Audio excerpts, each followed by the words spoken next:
Welcome. I'm E.G. Marshall.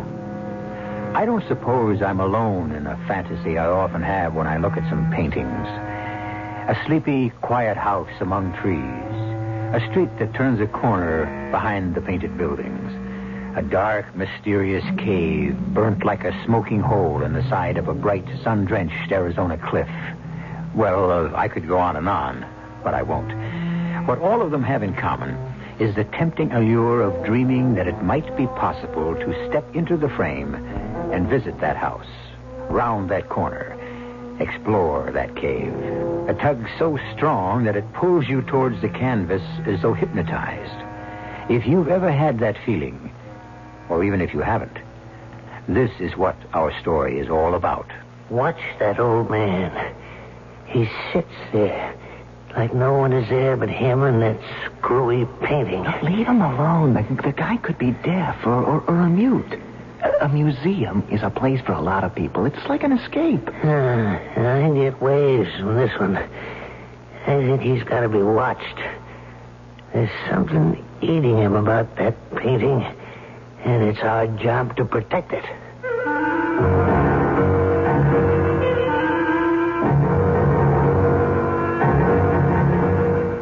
Our mystery drama, Portrait of a Killer, was written especially for the Mystery Theater by Ian Martin and stars Michael Wager.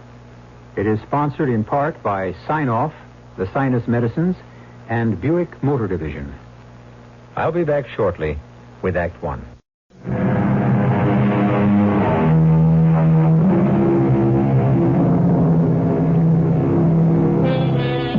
The Fresnick Museum is not one of the world's great art collections, but it is surely one of the most eclectic, by which I mean the rich man who left it and his house to the city was extremely choosy about what he liked or disliked. It contains a wide-ranging potpourri of special and disparate gems, from a Rubens to a Paul Klee, from ancient Byzantine through the most literal of English 19th century painting, to the Impressionists, the Cubists, and even a smattering of pop art. And, most important to us, the only museum in the world in which hangs a W.H. Haskell, and thereby hangs our tale. Are you worrying about that picture again, Charlie? Darn thing haunts me. You know what I mean? Why don't they hang it in a better light? It's just the right light for a chiaroscuro, Charlie. Yeah, what? Italian word. Oh, here we go again. Just because your father was born in Florence, that makes you the big art expert. Whatever you said. Well, what's the word in plain English? Well, there isn't any. Chiaroscuro means, the arrangement or treatment of the light and dark parts in a work of art, whether color or black and white. Yeah, but this painting here ain't in black and white. No, it's a monochrome. A what? Well, like it's done in different tones of all one color, kind of green-like. Oh, yeah. Now that you mention it, that's what it is. All green and spooky and crawly like cheese mold. Ugh. Charlie, you don't like the picture. Why do you moon around over it all the time? It ain't me. It's him. Who? The little guy who's been coming in the last couple of weeks. Just around this time, after you go off. And? And nothing. He sits on a bench tail, leaning on a stick, and keeps staring at this here picture. Like he was waiting for something to move or something. Well, to move? What could move? There are no figures in it. Well, I know what could move. Maybe he expects somebody sneaking around in all them trees. Oh, come on, Charlie. You're letting the job get to you. Now, I get crazy notions sometimes, living here in the past, like it was with the dead, with the quiet and all. But I thought you being older, it wouldn't get to you. I guess I was wrong. That ain't the deal, Joe. I mean, anybody that gets tied up in something dead and gone at my age gives me goosebumps. I don't figure to be around so long. You? You'll bury your nephews and your cousins. Shh. What is it? Here he comes. Here who comes? The viewer. With the scarf and all. Let's make ourselves scarce, and you'll see what I mean. Why do I come here? Because Somewhere, sometime, a man named John Brown has to be remembered. If not for himself, at least for what he could give of himself. Who would have imagined out of all the seemingly total failure of my life, this one last unexpected piece of immortality remains, and how bitter that it had to be this, the visual representation of everything that brought me disaster and tragedy. Just watch him. Charlie, I'm hired by the museum to watch a lot more than a sad, gray old man who comes in for lunch and a rest. Look at him. He'll sit there and stare at that painting without moving from now till closing time. Oh, what is it that grabs him so? Well, why don't you ask him? You want to come with me for a minute? I'll show you why. Okay. Nice looking picture, huh?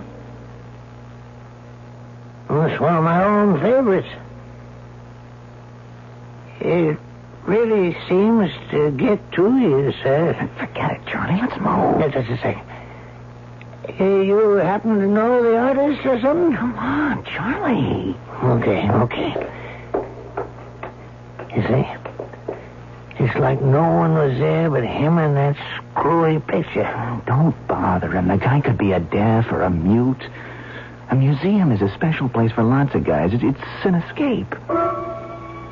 Deaf, mute, how I wish I were, and sightless, or dead. Only I cannot die as long as any trace remains, and this is all that's left. Oh, my sweet God, have I not suffered enough? Can I not at last make the final sacrifice and atone for all my crimes? Is there no way back? Some hope to change the future? I am alone. Nobody watching me. Could I step into that frame and back into the past? Could I relive it again? Somehow change the course of fate? How long will I hesitate to try? What am I waiting for? If it is to be any time, let it be now. Joe. What is it now, Charlie? The old guy sitting on the bench watching the picture. We're back at the picture again. He just suddenly disappeared. His age. He probably has weak kidneys. No, I don't mean that. He just walked into the alcove toward the picture. And when I moved around so I could see into it, he was gone. As though he stepped into the frame and out of this world. Hey, look, Charlie, are you all right? Oh, I'm all right, yeah. I know what I'm talking about. Now, come here. Look, Charlie, Don't argue. Come here. Now, look. Look at the picture.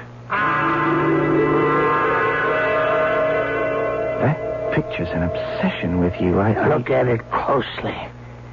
Yeah, right there, on the path, moving up towards the front door. Charlie, I think you're flipping out. Now, you know there are no figures in that painting. Just look. I'm looking. I don't see anything. It said Kiss Couture, or whatever you call it.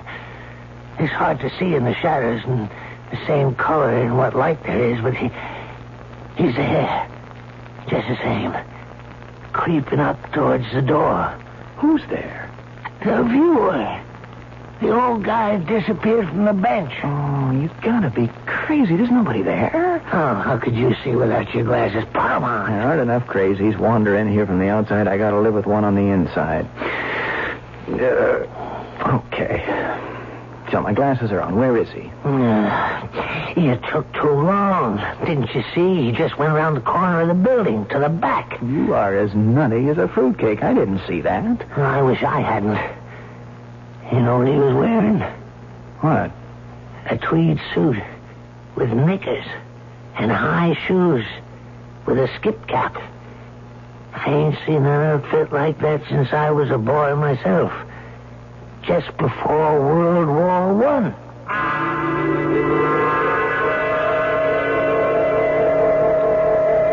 The Braxton house. That damn Braxton house. From the beginning, it both lured me and repelled me. Just the house itself.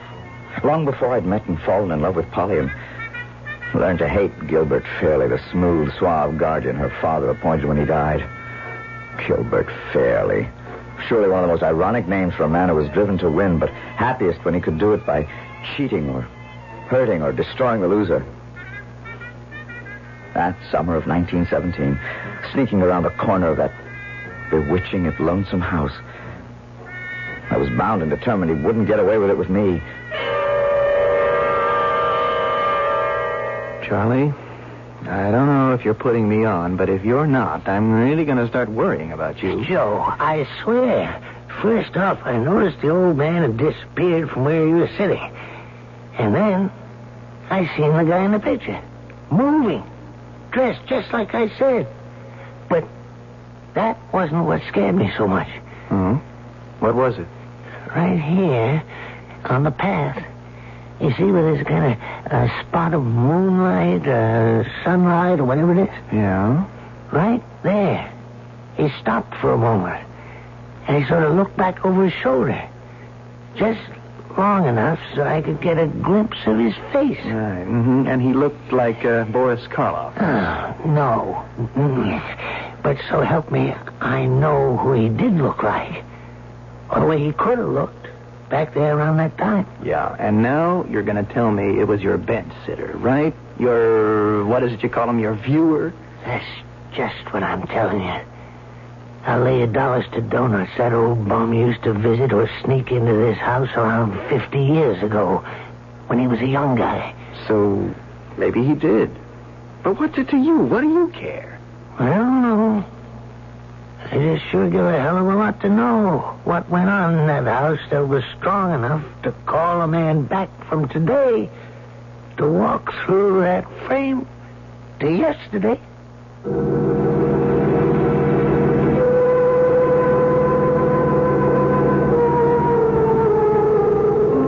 So, what do we have? An elder citizen filling a job who is slipping into senility without realizing it? Or a valid case of dreams come true? An old man who has come back from Lord knows what to moon over a picture that represents his youth and in some magical way has beckoned him back to it? To change the course of events? Or only to relive them? I shall return shortly.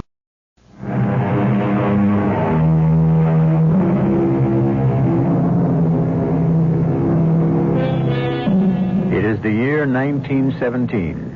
America was racked with the agonizing debate over whether or not America should enter the Great War, which was raging in Europe. But somehow, individuals continued to be as absorbed as ever in their own personal problems.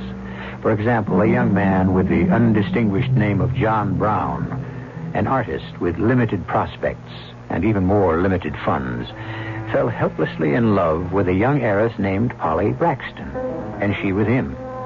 I mention this only because if, I repeat, it were possible for someone to step back through a picture frame into the past, and that man happened to be John Brown, this is where he would have found himself. It was a long wait, as always, for Polly in the gazebo. But at last she came quickly and silently to my arms and back to my waiting heart. Oh, John, darling, forgive me for being so late. I couldn't get away from him tonight. It doesn't matter. Now you're here. I love you, Polly. And I love you. I don't understand why he's so dead set against you, knowing it's what I want. I'm an artist, which automatically means I have nothing. How could I support you? Who cares about money? I have plenty for both of us. Not till you're 21. Oh, I couldn't live off you anyway, Polly. Only till you're a successful artist and everyone realizes how wonderful you are. Well, I'll tell you something. I don't say I'm going to be famous, but I think I found a sponsor. Who? Mrs. Chelton Fresnick. That ancient old grass widow? Oh, grass she might be. Ancient she isn't exactly. Why, Johnny Brown, I'm surprised at you, scarcely 22. She must be all of 30 and beyond. And everyone knows her husband was old enough to be her father or more when they married. All things considered, he ought to have been your guardian instead of... Instead of me, Mr. Brown. Mr. Fairley. Gilbert, I didn't see you approaching. I made no effort to conceal my approach. I'm even carrying a torch, as you can see. I was not aware you had an appointment with Mr. Brown tonight. A clandestine appointment. I need no protection against Johnny. I hope you never have cause to regret those words. I intend to do all in my power to make sure you don't. Now, just a moment, Mr. Fairley. I will ask you not to meddle in family matters, Mr. Brown. I'll talk to you in a moment. Polly, take this torch. Mind your way along the path. I'm not leaving. You will do as I tell you, or I swear by heaven I will lock you in your room till your 21st birthday. The torch. It will light you back to the house. Do as he says. You're sure you want me to leave? Trust me, darling. I do. Good night. You are never going to see my ward again. I'm warning you, John Brown. I'm carrying a gun at this moment and consider you a trespasser. This time I'll let you go. But if you ever show up at Braxton House again, I will shoot you on sight. I may show up with a gun myself. You won't get very far. From now on, I'm turning loose trained dogs who'll tear any stranger within the property apart. I left quietly enough, my tail between my legs, but not as far as Mr. Gilbert Fairley thought I'd gone. By the front of the house, I doubled back to the trellis in the wisteria and was up on the porch roof in a moment, knocking at Polly's window gently. What is it? Polly, do you love me? You know I do. But what? Then let me in. We've got to talk about our future, if we're ever going to have any. Hey, Joe. Not the W.H. Haskell again. Yeah. What is it this time? The guy that was sneaking up the path. Yeah? I just saw him climbing up on top of the porch. And one of the windows was lighted up there. Oh, come on, Charlie. Not only that, but... What happened? Nothing happened, isn't that it? The window's closed. The light's out. It's just like it was before. Yeah, and just the way it's always been. Elope, Johnny? It's our only hope. I told you what he said. He'd shoot me or turn the dogs on me if I tried to come back and see you. But how? Well, how can we get married? I mean, without his consent. Cross the state line. And you're old enough in that state without consent. How would we get there? What would we live on? I have a sponsor, remember? I'm sure if I talk to her, she'll buy the rest of what I've got.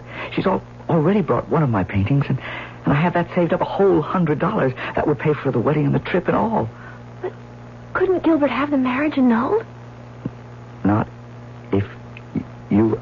Well, I mean, not if... Oh, yes.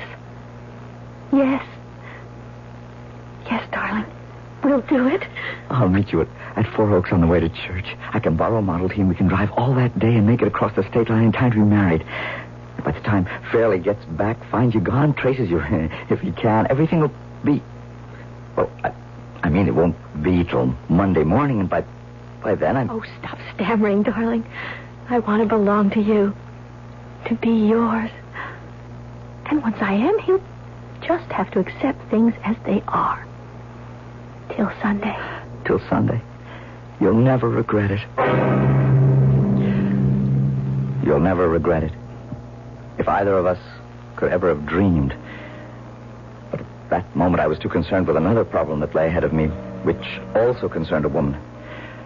My sponsor, Marcia Fresnick.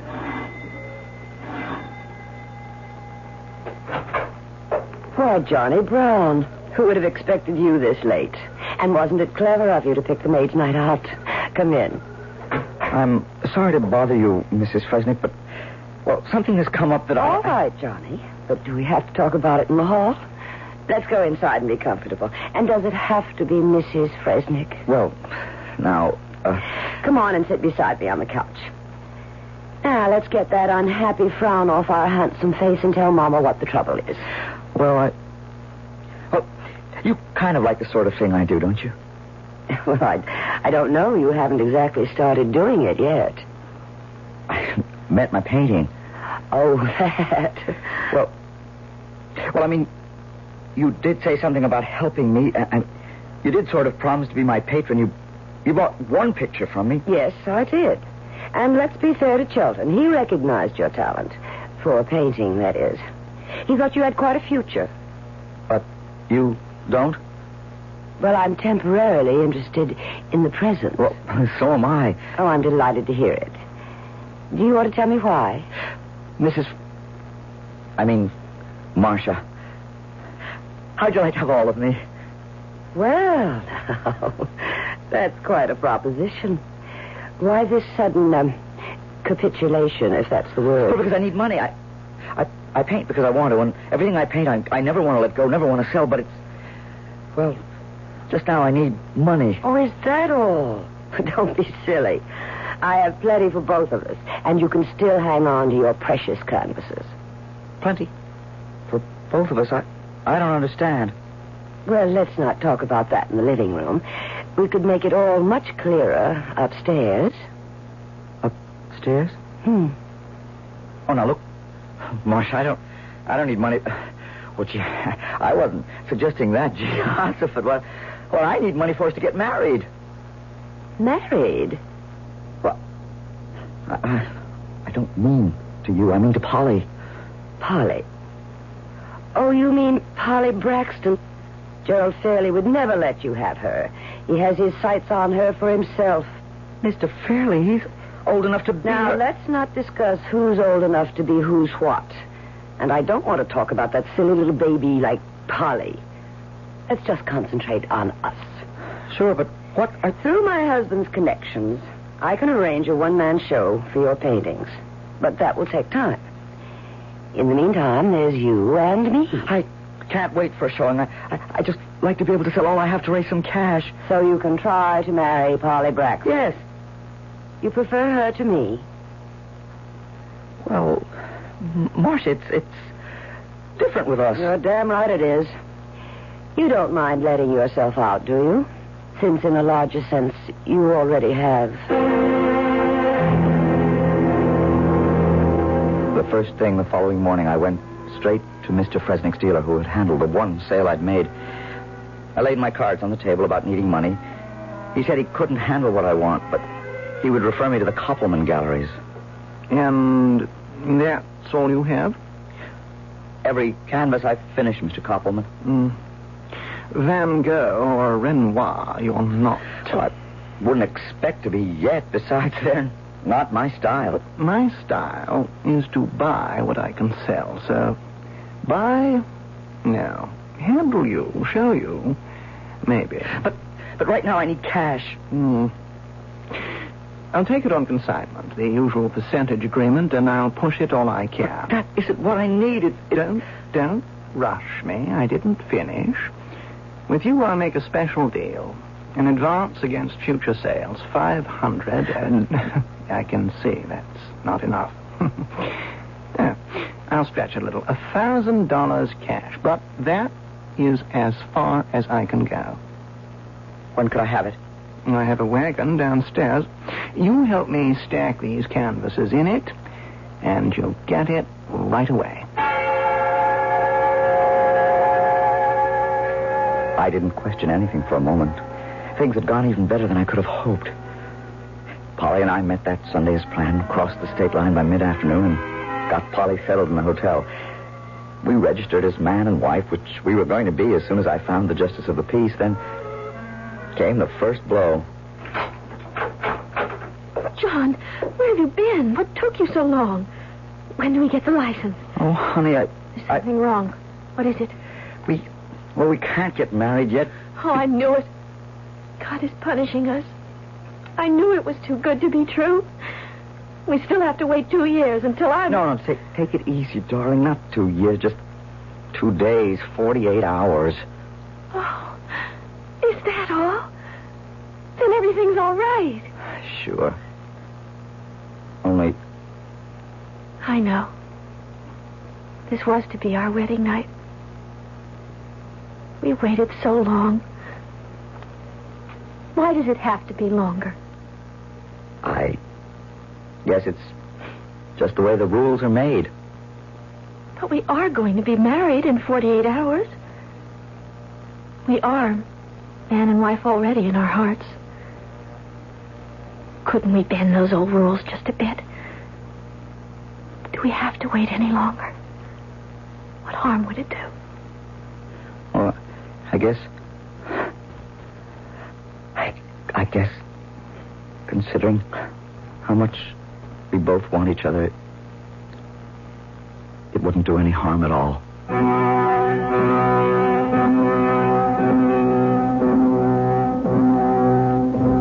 I make no moral judgments.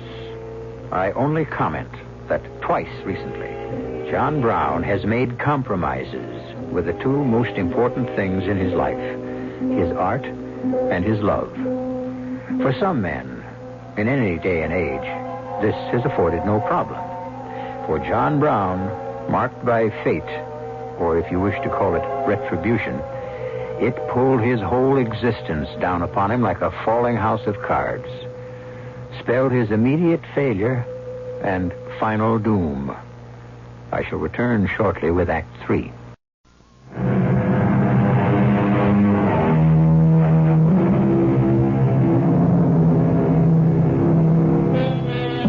That morning, Polly and John woke up together. Man and wife, in every sense but the piece of paper that would make it legal. Two things happened that affected their future. The United States declared war on Germany, and Gilbert Fairley, not entirely by accident, discovered where his missing ward had disappeared to. Both of these events set a series of actions in motion which are to bring us back full circle through 50 years to the Fresnick Museum and the haunted painting. But let us leave the future for the future and stay for the present with the past. Are you awake, John? Yes, Polly. For a long time, I didn't want to wake you. Oh, good morning, Mr. Brown. Good morning, Mrs. Brown. Husband. Wife. I feel so wicked. Me too. And in about 34 and a half hours, it can all be nice and legal. Well, don't sound so bored about it. Well, I'm not, but after all, it's only a matter of form now. You're not worried about making a dishonest woman of me? Well, why should I be, since I have every intention of making you the other two? The other what? An honest woman.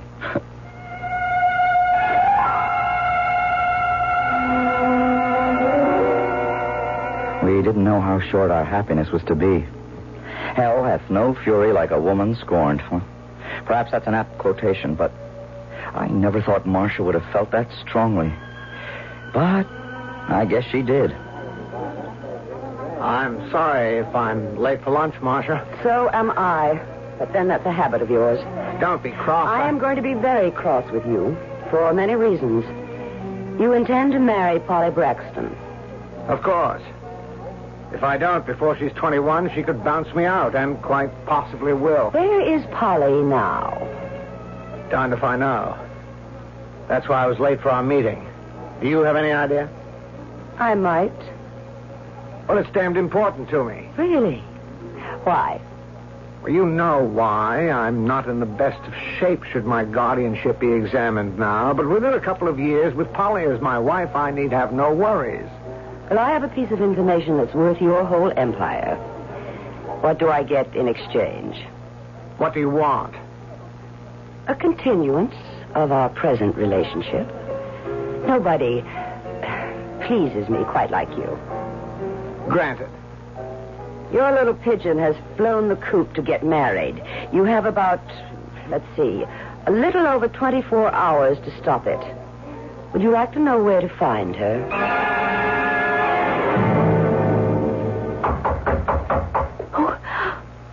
Who is that, darling? I don't know. I'm terribly frightened. Try not to be. Go into the bathroom, darling. I'll answer it. Okay, I'm coming. Oh, it's you. Where is she? Where's Polly? None of your damn business. She's my wife now. Oh, no, she's not. I took care to check on that at the registrar's office before I came here. I'm going to have you up for statutory rape.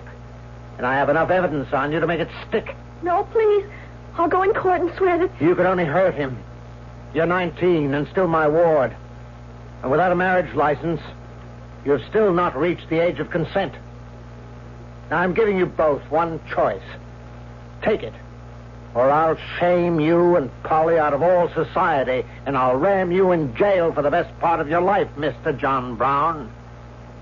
What's the choice? We have just gone to war. We'll need plenty of cannon fodder. I shall expect you, Mr. Brown, to report to the nearest recruiting station today, or at the latest tomorrow. And Polly? I'm going to do something for Polly that you couldn't or wouldn't do. I'll make her my wife. And an honest woman. I won't go through all the pleading, the threats, the tears from Polly, and the vicious obstinacy of Gilbert. Today it would seem senseless. In 1917, it was a different world. And I ended up with one of the first cadres to ship overseas to the mud and the trenches as a member of the American Expeditionary Force. I think I prayed that a bullet would find me and put me out of my misery. But with the perversity of fate, since I didn't care about living, I was one of those who came back.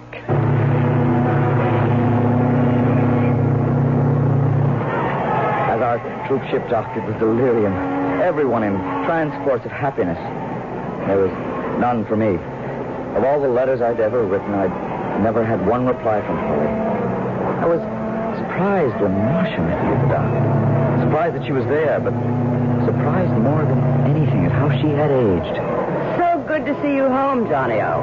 Well, I should be glad to be back, or at least grateful. Where's Polly? Well, as soon as you can break free, why don't we go somewhere and talk?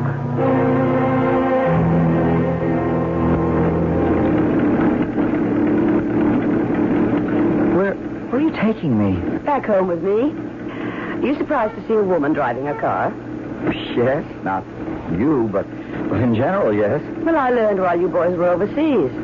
The Women's Auxiliary did what it could. I'm sure it did. What about Polly? Well, she married Gilbert, you know. From all my unanswered letters, I could have guessed. Right after I left? Oh, no. She waited as long as she could, but... You say your letters were unanswered? That's right. Dear Lord, it's worse than I thought. What does that mean? Well, I guess she could never have received them, John. I don't think she would have married Gilbert if she had. I mean, if you told her that you still loved her. I did. Oh, what's the difference now? I don't suppose anything's happened to my paintings. I mean, anything of interest, I mean. No. Did you do anything over there? Do you mean painting? Oh, good Lord, no. I hope you will again. Your painting of the old Braxton house is still in my ex-husband's collection. The others? Well, you'd have to ask Gilbert about those. Gilbert? It was a condition Polly made before she'd marry him. They were bought from a dealer named Koppelman and put in her name. You have quite a sum waiting for you in the bank, Johnny. I don't want it. I'd rather have my pictures. Well, they are yours now to claim. What do you mean? She left them to you in her will when she... What? When she what, Marcia? Is Polly dead? Yes, Johnny. Polly is dead. How? She was going to have a child, but she... Go on. She committed suicide. Hanged herself before the child was born. Why? That's something else you'll have to ask Gilbert about.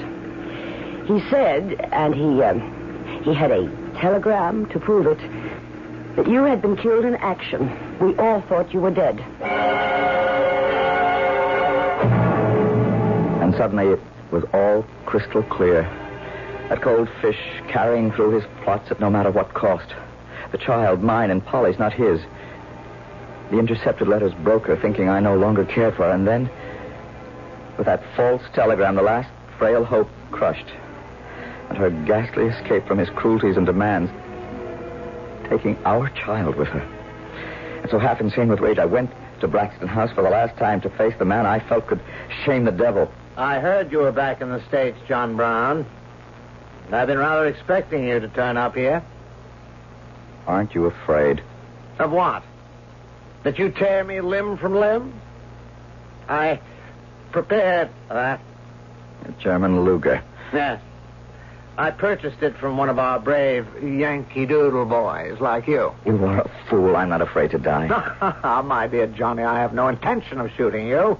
I have better ways of bleeding you slowly to death, making you writhe helplessly as I have this past year.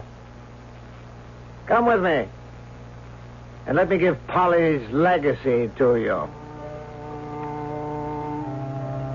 I followed him from the hall up the stairs to an unused room. We entered, and I looked about the room in blank horror and blinding anger. Every canvas, save one that I had ever painted, blotted and drenched with bright red paint and ripped to tatters by knife slashes in their frames. The rest of your children. You must be mad. They're destroyed, ruined. How could you? My revenge for my humiliation. And now the last. I saved this one letter that I intercepted for you. Read it. I read it all. But the sentences that remain in my mind were these. You must understand, my darling, that I only married him to save you. And he will never touch me. Our child is growing inside me.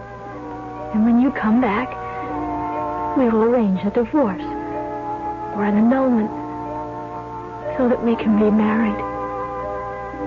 Please, be careful. You must come back. I love you forever now. And if God should only allow that, in the beyond. And suddenly, I went berserk. You bloody murderer!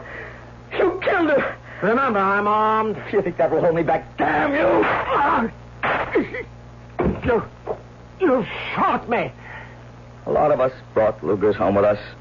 I had mine, and it's bulleted in your gut. Get a doctor. I'm dying. It'll take a long time, though. And it will hurt. Maybe hurt enough to make up for what you did to Polly.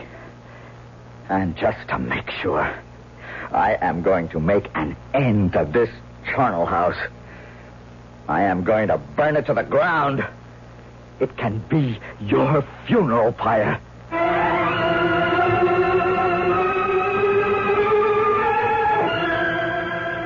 The police found me at Marcia's. I was arrested, tried, and convicted of arson and murder, and committed to an insane asylum for life, where I stayed until I escaped 1 week ago. Hey, Joe, come on. Don't argue. Now I can really show it to you. Show me what? There's a light. A bright orange-red light in that upper window. Oh, are we back at the W.H. Haskell again? Yeah. Not only that, the old bum, the visitor, he's back, sitting on the bench. Yeah, see? Yeah, I see him all right, but... Good Lord, you're right. You see? Not only the upstairs window, but the other one over there and downstairs. Yeah. Looks like the house is on fire. You damn fool, the whole picture's on fire. Look, Hold him till I can get an extinguisher. So, it is finally ended. The last of everything, even W.H. Haskell. Funny. All those years ago as a boy to feel that no painter of note would be just plain Johnny Brown. W.H. Haskell sounded more like it. And in the end, even he had to go.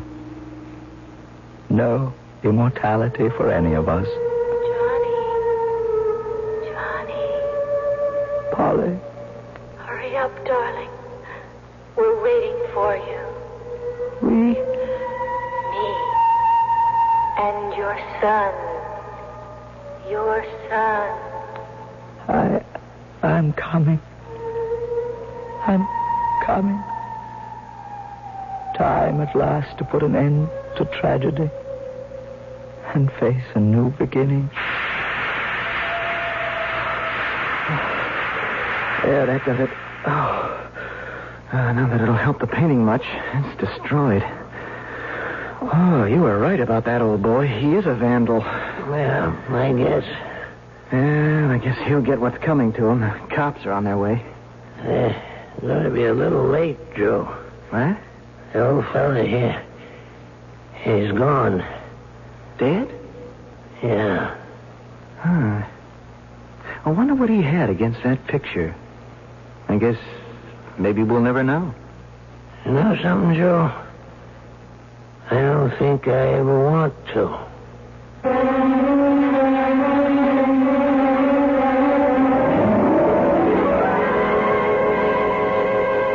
And maybe it's changed my own fascination for the idea of walking through a picture frame, like Alice through the looking glass, just to find out what lay deep in the heart of the forest, or the cave, or the house with the blank windows that showed no light. It's none of my business, really. And maybe I wouldn't like what I found there. I'll be back shortly.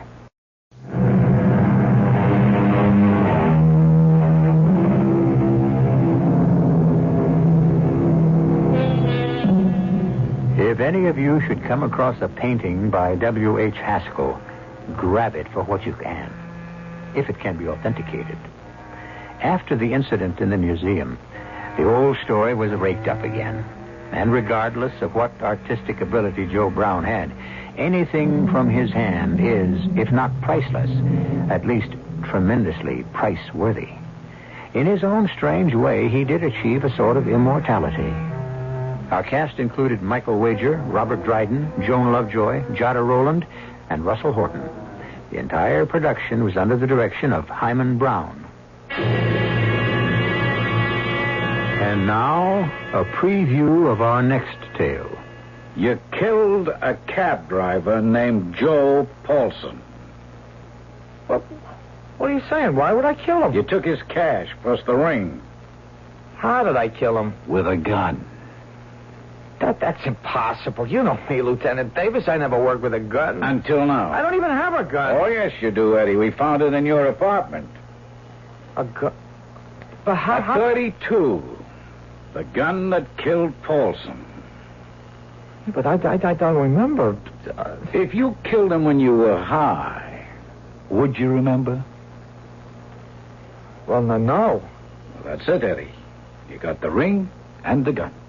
Now, do you want to make a statement? I don't remember killing him, Lieutenant, but... if you've got all this evidence... I guess I did. Radio Mystery Theater was sponsored in part by Buick Motor Division and Sign-Off, the sinus medicines. This is E.G. Marshall inviting you to return to our Mystery Theater for another adventure in the macabre. Until next time, pleasant dreams.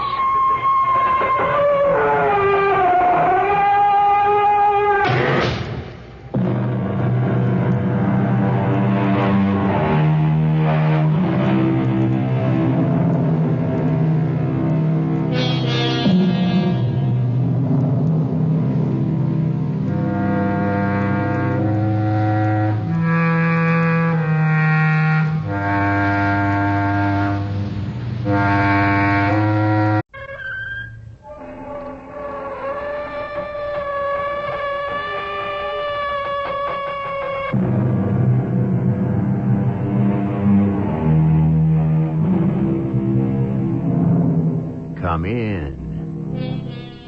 Welcome. I'm E.G. Marshall. We are told there are none so blind as those that will not see. However, there are times when none can see as clearly as some of those who are blind. After all, isn't it true that most of what we see is not received through the eye, but interpreted by the mind? Of course it is. Consider, when you see somebody's point of view, just exactly what are you looking at? I came as soon as I could. You shouldn't have come at all. Oh, darling. Don't call me darling where people can hear. PJ was killed last night, and in this kind of situation, they always suspect the man's wife. But, darling, you didn't kill him. Are you crazy? Don't call me darling. Why? Did you?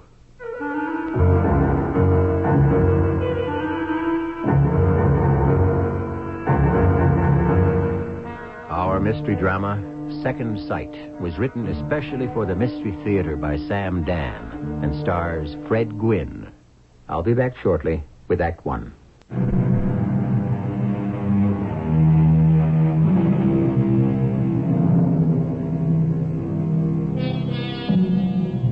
It's always a pleasure to watch a professional at work. Arthur Dixon is a professional who is superb at what he does, and what he does best is done in absolute privacy. You see, Arthur's nickname is Fingers, and he opens safes which belong to other people who did not invite him to exhibit his marvelous dexterity. Arthur is, even now, busily at work. He has just opened the wall safe in the home of a wealthy gentleman named P.J. Genestira. He is about to extract the contents. He is unaware that Mr. Genestira is also in the room, and unfortunately, with a loaded revolver. Hold it. Huh? Freeze. Hey, pal. You wouldn't want to shoot a guy, would you? Stand still. Sure. Just don't get nervous. You thought you could open my safe, did you? I didn't think I knew. It's just a tin can. I mean, a guy with your kind of dough, you should have done better for yourself. Don't move. I got my eye on you. I'm backing up toward my desk. I'm going to lift up the phone and call the police. Hey, don't do that, pal. Don't call the cops. And why not? Give me a break, huh? I said don't move. I'm just an honest criminal. A what? I'm just doing a day's work. Now, come on, let me go. Absolutely not. There's no harm done. I said don't move. You wouldn't shoot me, pal. Keep away from those doors. You wouldn't shoot me. Don't force me. You're a stiff. You're not a real hard guy. I should have. I really should have. PJ? What was that noise? The French doors. What happened to the French doors? The glasses. That gun. Please, put it down. You'll kill somebody. I better. Now, will you tell me what happened? First thing I'd better do before he gets away is to call the police. Before who gets away? The burglar. Don't you see? The safe is open. I surprised him. Oh. He can't get very far.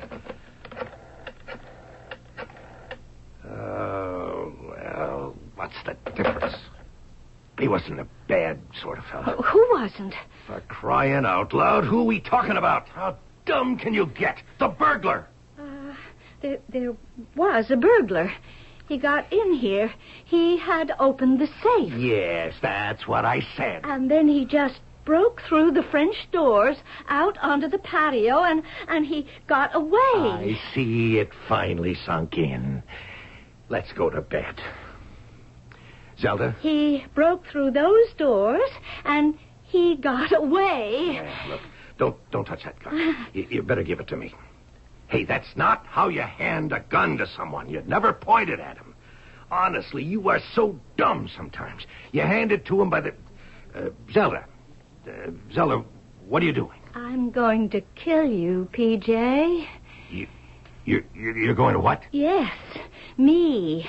Stupid Zelda. You will never laugh at me again. You will never call me dumb again. Zelda. You want to know how smart I am, huh? Well, I can kill you and get away with it. How do you like this dumb little showgirl you married now, huh? How do you like her?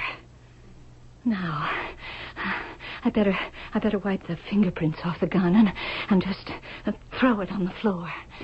And, call the police.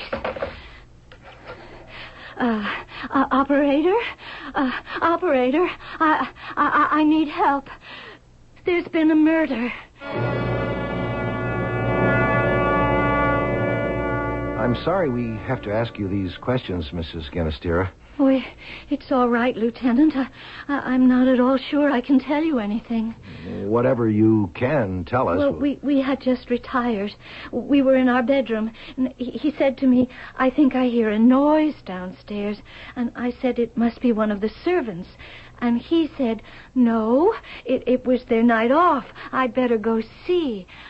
Yes? Well, PJ has... Well, he had a revolver.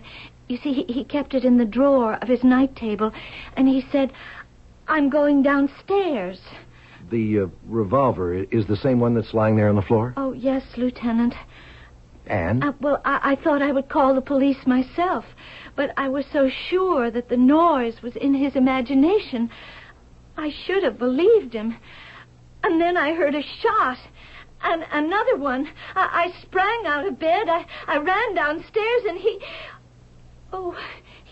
he was lying right there on the floor, and the French doors had been broken open. You didn't see anyone? No. Hear anyone? No. Well, I don't want to bother you with anything more tonight. Please, get some rest.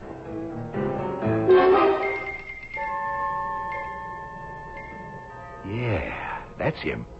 He's coming down the steps. And he's got a valise. Must be ready to take off. Joe, you and Dick cover us. Phil and I are going to take him. Let's go. Hold it, Artie. Huh? Freeze. Police officers. Hey, what do you guys want? I'm clean. Artie, you got to come downtown with us. What for? First, we're going to read you your rights. And then we're going to talk about some of your most recent activities.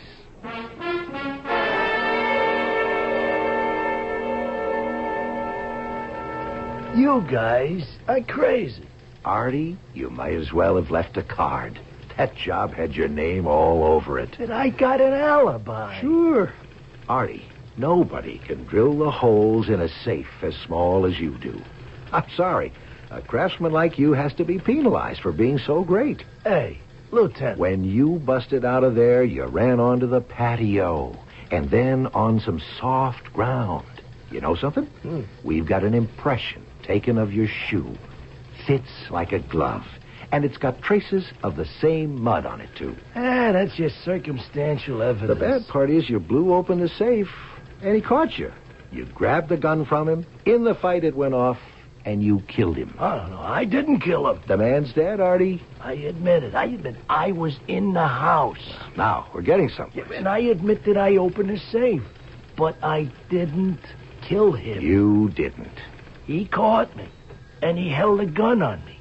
But I could see he wasn't the type of guy who'd shoot. You could see that, huh? Yeah.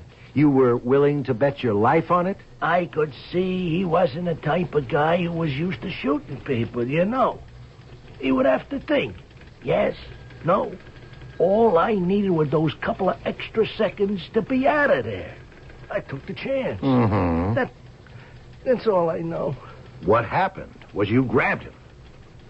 That's not what I'm saying. I know. That's what I'm saying. You got the gun away from him. No. And you shot him. Then you wiped your prints off and dropped it on the floor. Artie, do you want to make a statement? I already made my statement. I didn't kill him. If that's your statement, Artie, I'm afraid you're going to be stuck with it.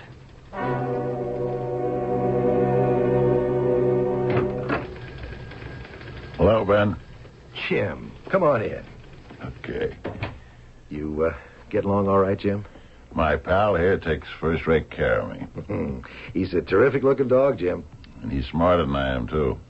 I heard you were trying to reach me. Well, I would have come over to see you, Jim. I didn't mean to put you to all the trouble. Hey, I was glad of an excuse to get down to the old place again. See everybody. You know what I mean. You're looking good, Jim. And you're sounding good, Ben. I know you're retired, but do you think you could give us a hand?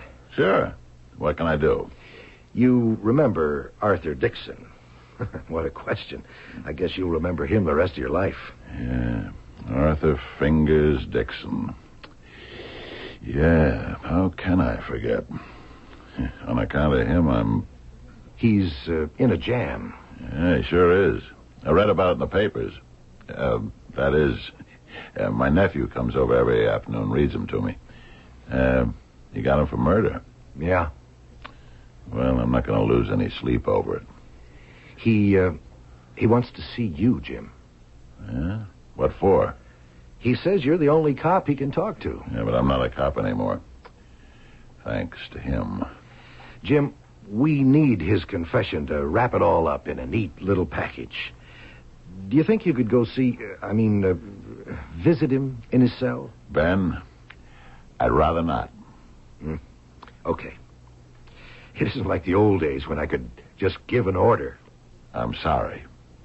Yeah, I'm sorry too, Jim. I really should have thought it out before I asked you to do something that would be so painful. Yeah, you should have.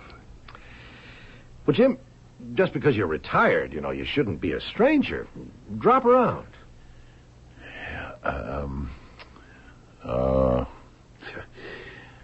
All right, Ben, all right. You want me to see him? I'll go see him.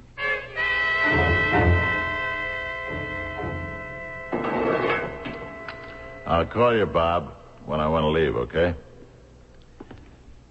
Hey, that's a great-looking dog. He's... Get to it, Fingers. Yeah, well, I got a lot of nerve asking you to help me. You sure do. Let's get on with the show, huh? Hey, I never had a chance to tell you how sorry I was. Yeah. I was crazy to try to get away, but I saw the car parked outside the station house, and the motor was running. We know what happened. I shouldn't have done it, but I didn't want to go to jail. I don't have all day, Fingers. See, I thought I could get away clean, but when you got into your own car, I just couldn't shake it. I don't want to go through this again. And when I seen you crash into that lamppost, I was going to come back and help you, but I was scared. Besides, I thought you was killed, that you lost your life. No, all I lost was my eyesight. Now, let's get down to business. Sergeant, you're the only cop I can talk to. I'm not a sergeant anymore, and I'm not a cop either. But go ahead. I'll listen. Tell me how you killed him. No. I didn't kill him. Fingers, don't waste my time. If you don't want me to come here... I want you to help me. Are you out of your mind? Well, I know you saw at me. What kind of a chump do you take me for? Well, look, I'm sorry about the accident, but you know I didn't mean it. And besides, you and me, well, we used to like each other. What are you talking about? Look, I was the best safe cracker in the city, and you was the smartest detective on the force. You was out to get me, and I was out to beat you. But there was nothing personal in it, huh? Each one of us was only doing his thing. Hey, man, that's why you gotta get me out of this. Why should I? Because I didn't kill him. I don't know anything of the kind. Oh, look me in... I was gonna say look me in the eye and say that, but I can't because you can't. You know I'm not a killer. And you know that I didn't kill him.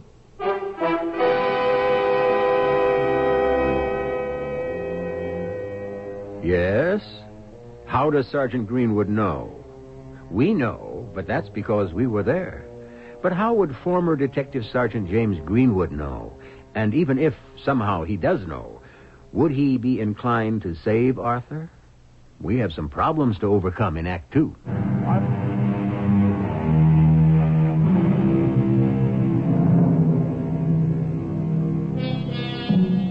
Very often, those who don't like us are in a greater position to influence our lives than those who do.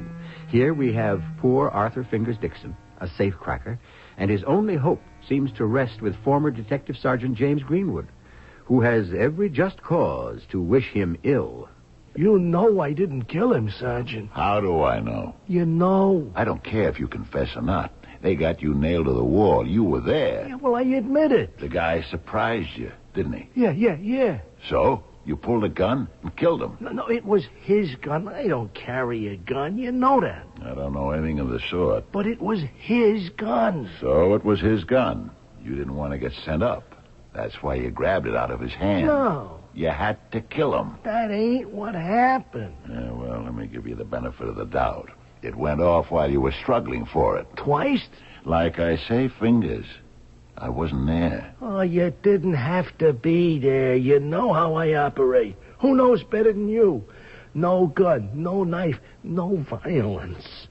Now, look, if I'm caught, I'm caught. But by the time we plea bargain, I wind up with 3 to 5. And with good behavior, well, you know, I'm back in the street in maybe a year and a half. That's because, and only because, I don't lift a finger. Yeah, well, there's a first time for everything. Sarge, please, help me. Why? Because it's the right thing to do. the right thing to do. Yeah, look, I understand your angle, and I don't blame you.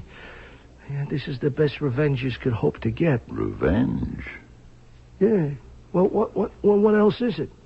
You know that I didn't kill him. You know I couldn't. I want to tell you something, and you don't have to believe it. But you've got your revenge anyhow. Let's say, by a miracle, I licked this rap, huh? Okay? I'm finished. I've been finished ever since you lost... Well, anyhow, it did something to me. I lost my edge. I'm not as good as I used to be. The lieutenant says the job was as sweet and as neat as ever. Oh, yeah. Oh, no. I can still do it. Yeah, but with this difference. You see, now I make some noise.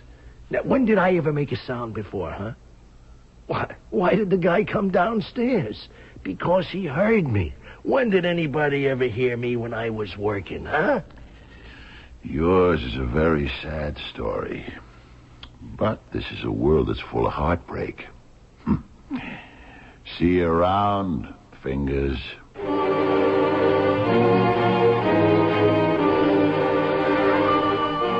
Gordon. Yes, I came as soon as I heard. You shouldn't have come at all. Why not, Zelda? Because, look, let's step out into the library.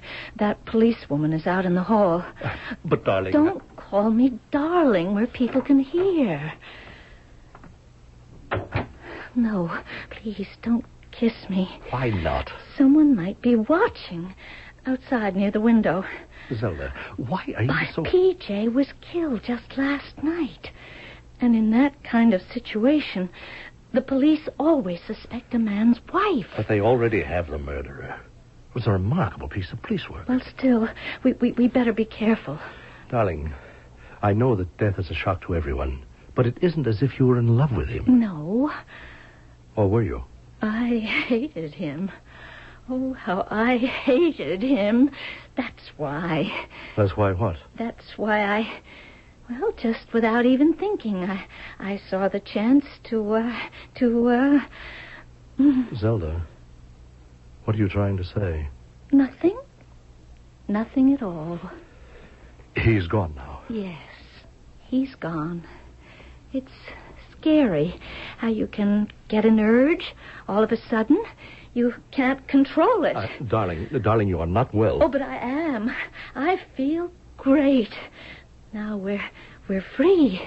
We're free to do anything we like. Yes, darling, we are free. Don't leave me. Why should I ever want to leave you? You mustn't. You can't. I won't let you.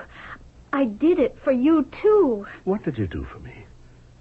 Zelda, are you all right? Oh, yes. Now I'm all right. Right now, I don't have a care in the world.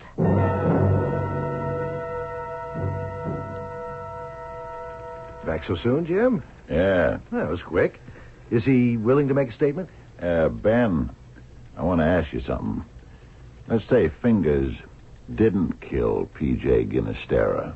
What do you mean, let's say he didn't kill him? He was there. Yeah, but for the sake of argument, let's say he didn't do it. Where are we? Where are we? We're at ground zero, square one. Let's say Arthur's clean as far as the killing is concerned. No, Jim. We've got him nailed. I'm happy. The chief inspector's happy. The DA's happy. Yeah, but I'm not happy. Yeah, I know. I'm just a broken-down old detective and blind into the bargain. And my happiness doesn't mean a thing to anybody. Don't say that, Jim. But you started it. You called me into this thing. And so this morning, in effect, I was back in the department doing a detective's job. And if you send me out to do a job, I have to do it all the way. All right, Jim. See, I know Fingers like I know myself. He doesn't fight. But he was caught red-handed. So what? Hey, how long would he sit in jail? He's combat-wise. He knows how to pick a lawyer. No, he didn't do it. A man can't go against the habits of a lifetime. All right, maybe he had a partner. The partner gets away. But we still have Fingers as an accomplice. But now we can give him a chance to make a deal for himself. No good. Fingers never used a partner in his life. Jim, so where do we go from here? Well, we got the man and his wife upstairs in bed. They hear a noise. He says, I'll go down and look. He takes his gun, all right? Yeah. A little bit later, she hears the shots. She runs down in the library. There he is, dead on the floor. The gun is laying there beside him.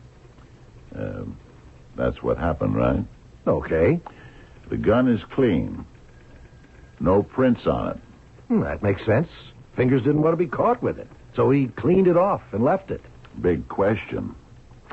He goes downstairs to look. She hears the shots. What is the time interval? In other words, how long is he gone? According to my notes when I questioned her, she couldn't be sure exactly. Yeah, but she had to give you a ballpark figure. Yeah, just about a couple of minutes. Mm-hmm. That, Jim, is why I insist, regardless of how you figure it, Fingers had to do it. Why? Well, if he didn't, we'd have to be talking about the greatest coincidence in the world. Somebody who wants to kill P.J. Ginastera just happens along after Fingers runs away and plugs him. How about Mrs. Ginastera? Are you crazy? Well, nobody else was around. Jim, I want to go along, but I just can't. Let's say P.J. was found shot. The safe wasn't open, and the French doors weren't smashed. There was no sign of a break in entry. Oh, but you're talking about another case. Probe into Mrs. Ginastera's background. See if maybe there wasn't anything doing there on the side. You haven't done that yet, have you? Jim, there's absolutely no need for that. We've got our man. I don't think so. Are you saying she killed her husband? Why? How? Well, say Fingers is telling the truth. He breaks away. She comes down, just like she says. She sees the whole thing. She takes his gun and shoots him because she knows she's in the clear. She's got a fall guy. But, Jim, why should she want to kill her husband? Isn't that why we're here? I don't know if I can get the inspector to buy it. Do you buy it, Ben? You know, Jim, I'm sorry I ever called you into this. No, you're not. All we have to do is wrap this up neatly, and the chief will grab it. Listen, tell me something. When you got there, where was she? In the library. Uh-huh. Did you ask her if she left the room at any time after she found the body? She said she hadn't. What was she wearing? What do you mean? What do you think I mean? Well, she was wearing a nightgown. Uh-huh. And what else? Well, she had a kind of a robe over it and slippers. Uh-huh. So, she hears the shots and she runs downstairs. But first, she puts on her robe and slippers. Well, those could be reflex actions, Jim. Sure. What color was the robe? It was a kind of a light red. Why? What color was the nightgown? Oh, come on, Jim. A lightish blue. Now, What do you know that we didn't know before? Ben, let's do a background on her. Check out her friends. See if there might be an angle. Jim, our investigation is officially closed. I'd have to justify the assignment of manpower to the inspector. Play along with me, huh? Oh, I want to, Jim, but I have to have something. Isn't it enough that we know Fingers isn't a killer? Now that I say it, I can see that it isn't enough. If only there was something, just one little angle to go on. Well, maybe it is there. Listen, could I go out and look? Meanwhile, let's get a head start. Who's the cop that's been stationed out there? A policewoman named Wilcox. Yeah, well, could you arrange to ask her if Zelda Ginastera has had any interesting visitors?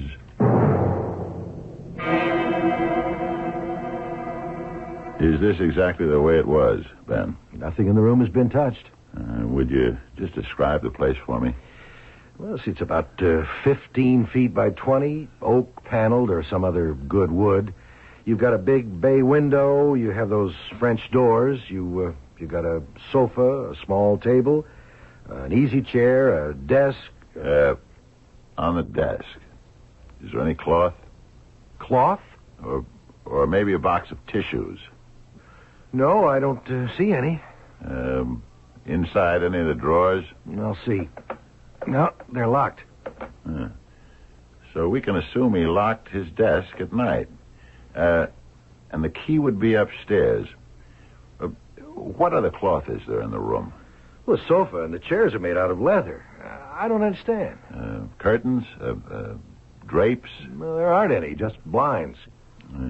What you're telling me, then, is that there's not a piece of soft material anywhere in the room, right? Right. But what does it mean? Yeah, and she was wearing a nightgown and a negligee when you came in here. A negligee. Yeah, that's exactly it. But, Jim, where does it all get us? And you're sure the negligee was light red and the robe was light blue? You know, you could really get a guy all twisted up. One was red and one was blue. I want them. Her negligee and her nightgown? What for? We may as well just pause here and ask that question ourselves. What does he want with her negligee and nightgown? Especially since he isn't able to see them. Actually, for the veteran puzzle solvers among you, the clue may be apparent. At any rate, you have a couple of minutes to think about it. Then we shall resolve all these matters in Act 3.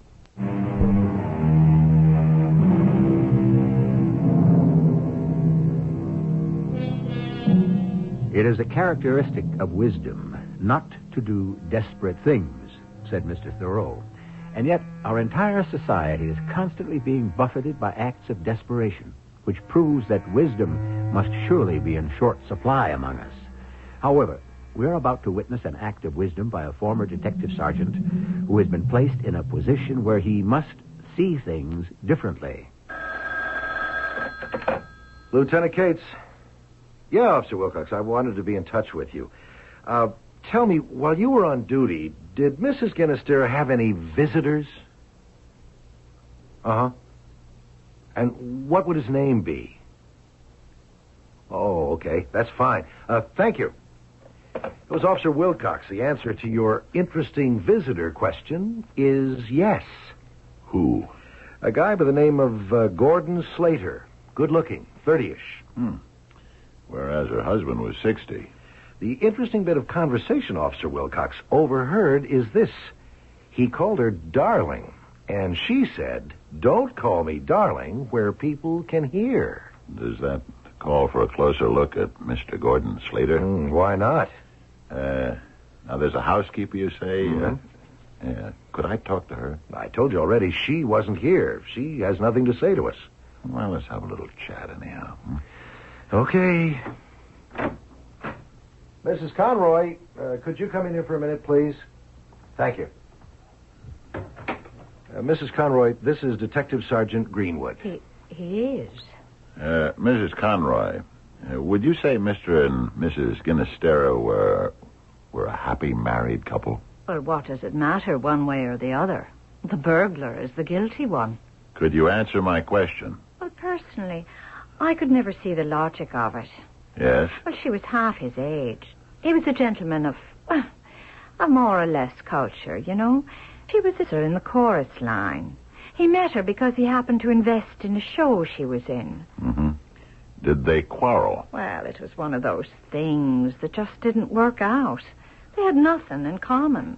I mean, he was always calling her stupid, and she was always sulking about it. I see. Now, the other night, when it happened, she was wearing a blue nightgown and a red negligee. Yes, sir. What happened to them? Well, I've taken them down to be laundered, sir. Mm-hmm. Have they been done yet? No, sir. Ordinarily they would have, but there's been all this trouble in the house. Do you suppose you could bring them here before you do them? Well, yes, sir.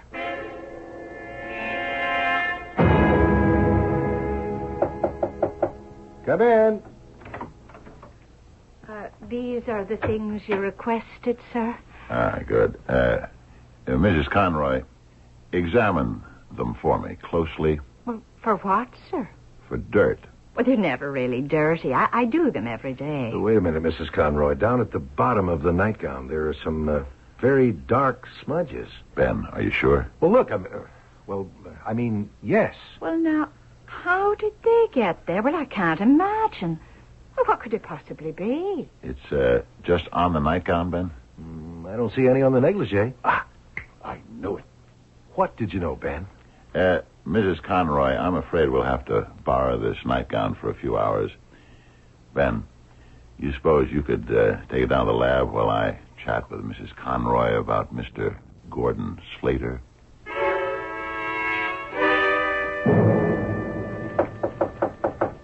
Come in. Lieutenant Cates? He's been called away for a couple of minutes. Well, my name is Gordon Slater. I was told he wanted me to come down to police headquarters. I'm Sergeant Greenwood, his associate. You can talk to me. About what? Well, for starters, tell me, how long have you and Zelda Ginestera been having an affair? Now, just hold on. Are you going to deny it? What kind of... Let's save your time and the taxpayers' money.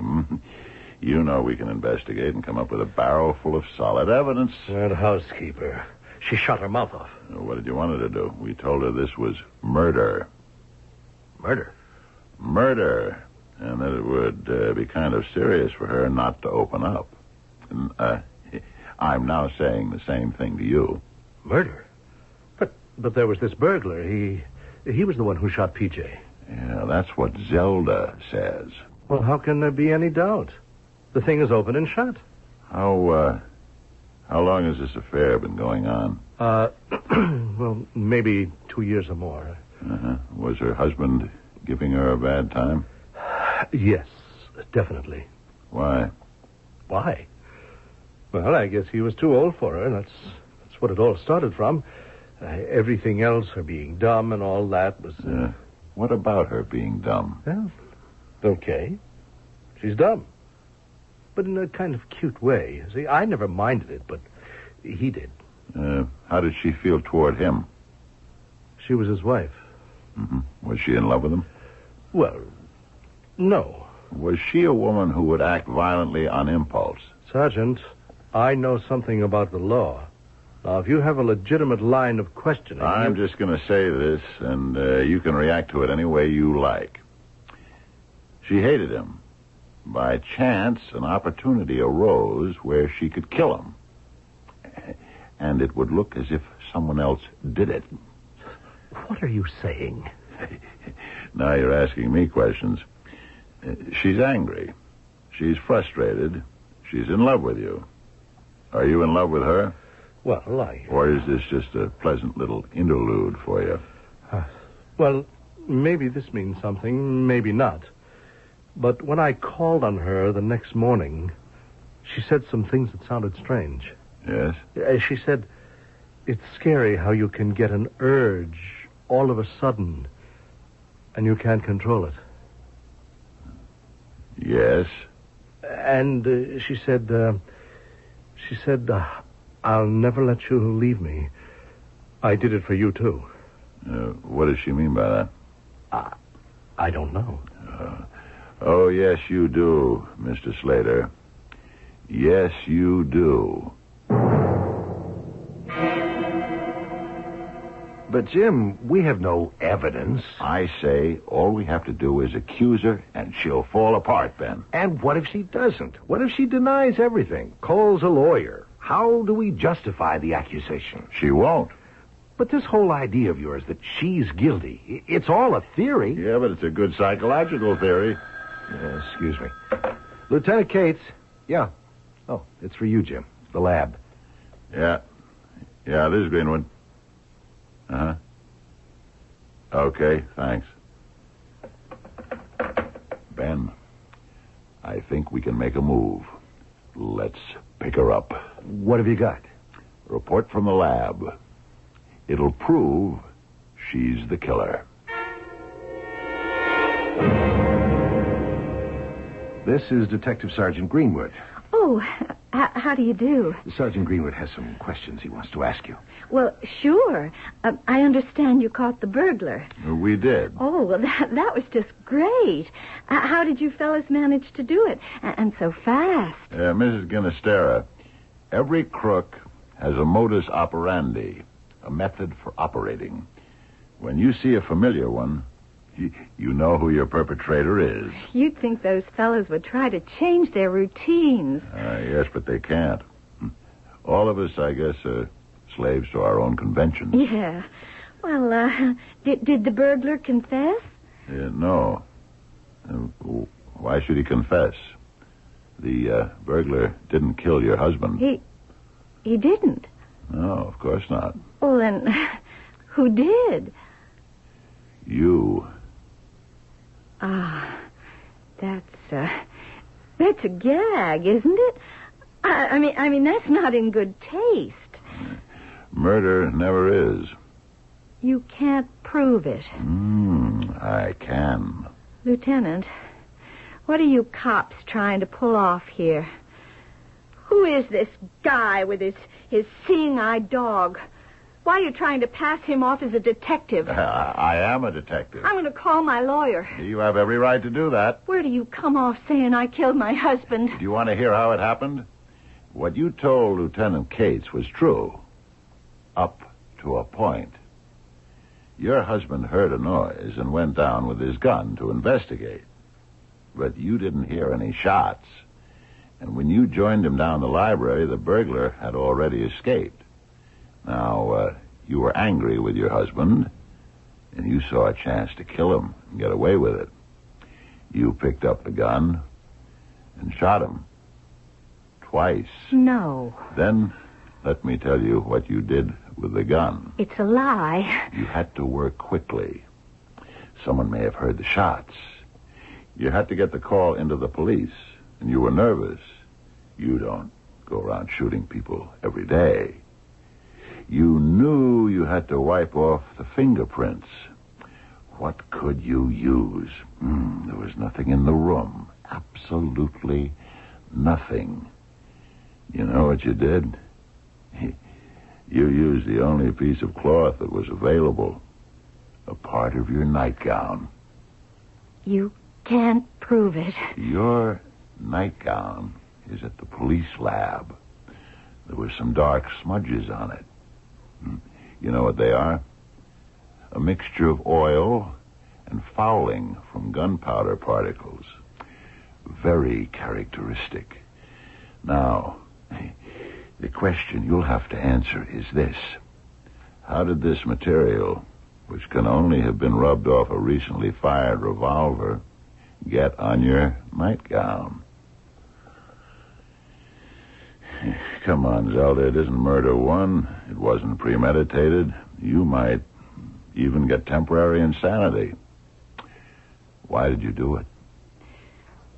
I should never have married him. But I said, he's a millionaire. You'd think I'd know better. You don't get nothing for nothing in this world. He used to enjoy himself, showing me how dumb I was. He'd introduce me as his little dumb Dora. I'd get so mad I could kill him. And so you saw your chance. It was a nice setup. No, that didn't happen till after. All I saw was the gun. He asked me to hand it to him, but he had to call me dumb in that icy, nasty voice of his. And before I knew what I was doing, I knew I was going to kill him. You see, it was only after I did it that I realized it would look like the burglar was guilty and I'd get away with it. It's funny, Jim. I was here when she was wearing the nightgown, and I didn't notice the smudge on it. Yeah, well, that's because you didn't know that you had to look for it. And you knew it was there, Jim, without ever being able to see it. It's no consolation to you, Zelda, but you know what you should have had, and you'd have been home free? Just a couple of pieces of ordinary facial tissue.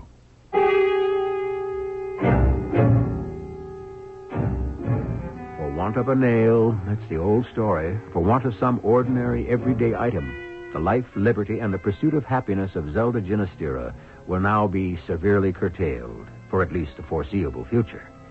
I shall return in just a very few minutes.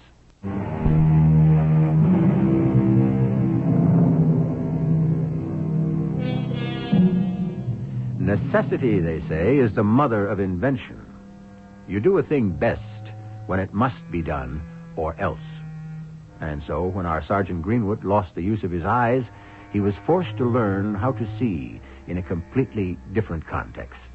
When he could no longer see what men and women perform with their hands, he taught himself to see what they perform inside their minds, which is always the deepest and truest vision of all. Our cast included Fred Gwynne, Carol Teitel, Earl Hammond, and Robert Maxwell. The entire production was under the direction of Hyman Brown. And now, a preview of our next tale. It was my idea. All mine. She had nothing to do with it. I want you quietly and reasonably to tell me when you first decided. How long can we live with tyrants, with injustice? Charles, do you understand why you're in jail? Of course. I planned it that way. Finley, I've changed my mind. I don't need a lawyer. It's only a matter of time. Maybe minutes before they'll come for me. Who? Why, General Sherman and General Grant and the people. Once everybody hears what I've done, they'll rise up and acclaim me. Don't you understand? Not quite, Charles. I have rid the United States of America of its greatest enemy. This is E.G. Marshall inviting you to return to our Mystery Theater for another adventure in the macabre. Until next time, pleasant dreams.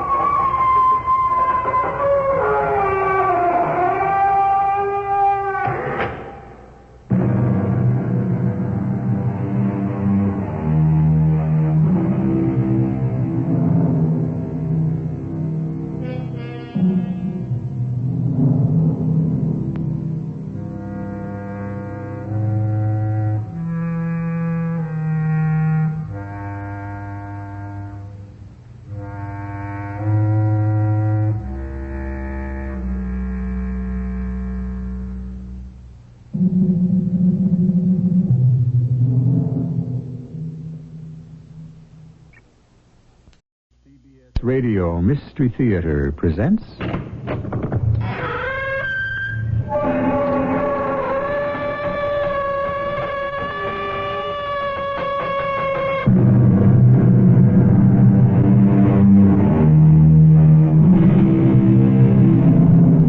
Come in.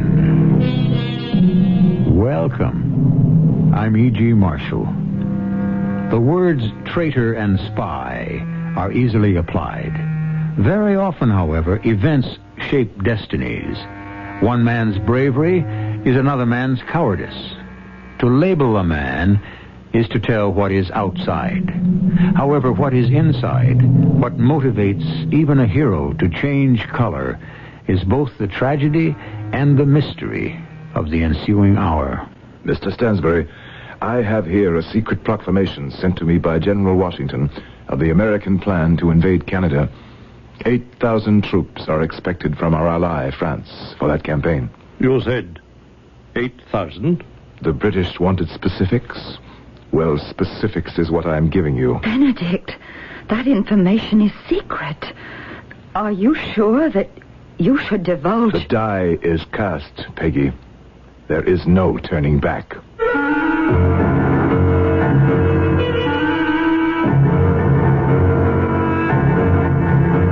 Our mystery drama, The Spy and the Traitor, was written especially for the Mystery Theater by G. Frederick Lewis and stars Gordon Heath. It is sponsored in part by Buick Motor Division and Contact, the 12-hour cold capsule. I'll be back shortly with Act One. The Electra's all washed and loaded, and you're on your way. You figured 300 miles the first day, but with all of Electra's luxury and room, you're out 400 miles before you know it. Not only that, but the EPA mileage estimates are 22 highway, 15 city, and 18 combined. That's with the standard 5.7-liter engine and automatic transmission. Of course, your mileage will vary depending on how and where you drive, your car's condition, and how it's equipped. And EPA estimates are lower in California. But it's nice to know that a car with as much prestige and elegance as Electra can also be efficient. Buick Electra, a car that can actually make you look forward to a long trip. They surely will astound you, the amazing things you see. The cars they're built to wonders work. How can such things be? A little science, a little magic, a little science. Electra models are equipped with GM-built engines supplied by various divisions. See your dealer for details.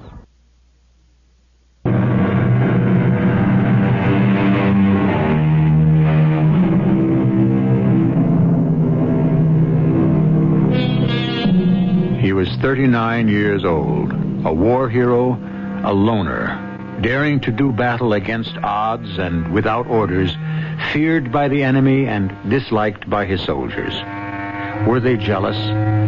Was there a place in revolutionary America for a brilliant general who had the reputation of being a one-man army? He was wounded in battle, decorated, and sent home at 39. He was engaged to marry a girl of 17. His name was Benedict Arnold. They all hate me. The Army, Congress, everyone. Oh, not hate, Benedict. They're envious of you. Who in his right mind wouldn't be? You're the best general old George ever had. The best? You may be right, Peg. I have a feeling for fighting. I've had it since I was 13 in the French and Indian Wars. George Washington. A bullet never whistled past him till he was 21. I know General Washington appreciates your worth. I'm not so sure, Peggy.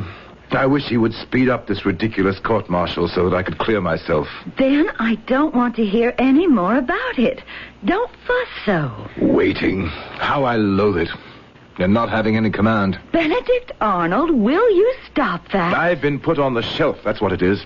Ben, I'm going to change the subject, and I want you to pay full attention. You know we've been invited to the Meschianza fancy dress ball, and I want your advice. Do you think I would look well-dressed like a Turkish lady? Ben? Ben, are you listening to me? 5 new major generals, and I was passed over. Ben, if you're going to go on and on over that stupid court-martial, when everyone knows you'll be cleared, I'm going to have to ask you to leave.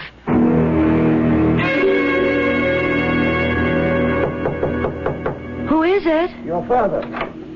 Oh, please come in, Father. I'm so upset. I'm afraid I am also. General Arnold was just here, and we parted under not too friendly terms. Hey, Margaret, I have something to say to you. He's so preoccupied with that dreary old court-martial. All he thinks of is clearing himself so he can get a command and go back out there and get shot at. His leg is already terribly hurt. Every time I see him limping, it makes me cry. Margaret, you know that ball you and your sisters are making such a fuss over? I should think so. It's the most important social event in Philadelphia. Fuss indeed. Will you please listen to me? Yes, Father. I have decided that in these times it would be unseemly for the Shippen family to spend their efforts on something as flippant as a fancy dress ball. Father! I myself have tried to remain neutral, but if my family takes part in such foolishness, we shall certainly be accused of making a mockery of the rebel cause. Father, I have to go to that ball. Major John Andre has asked me to. It's important. Think, child. You are engaged to General Arnold, an American general. Not so very long ago, his superior, General Washington, asked 2,000 men to freeze and die at Valley Forge.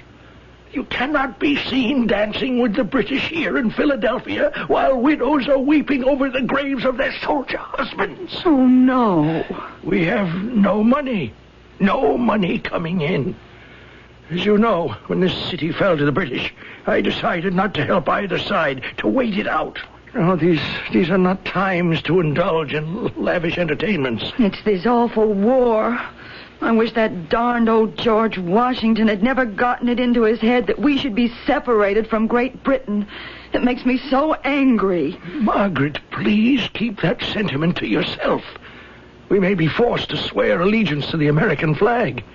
Besides, there's much merit in their point of view. You may think so, Father, but I shall never. I hate this stupid revolution and what it's done to people of culture and breeding.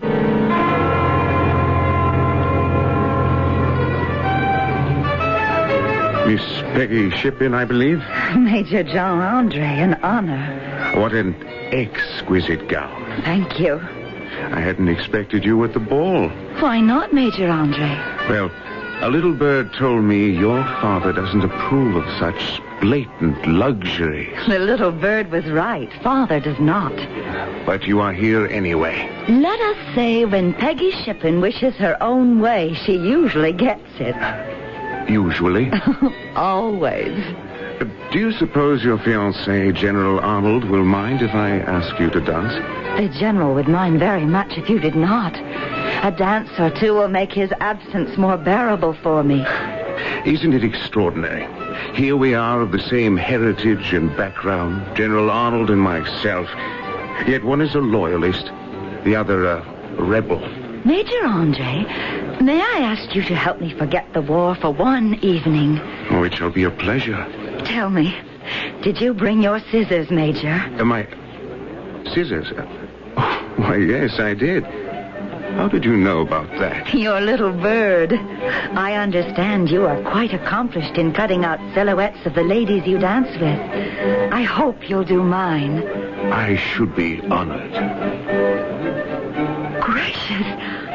Is that a country dance the orchestra is playing?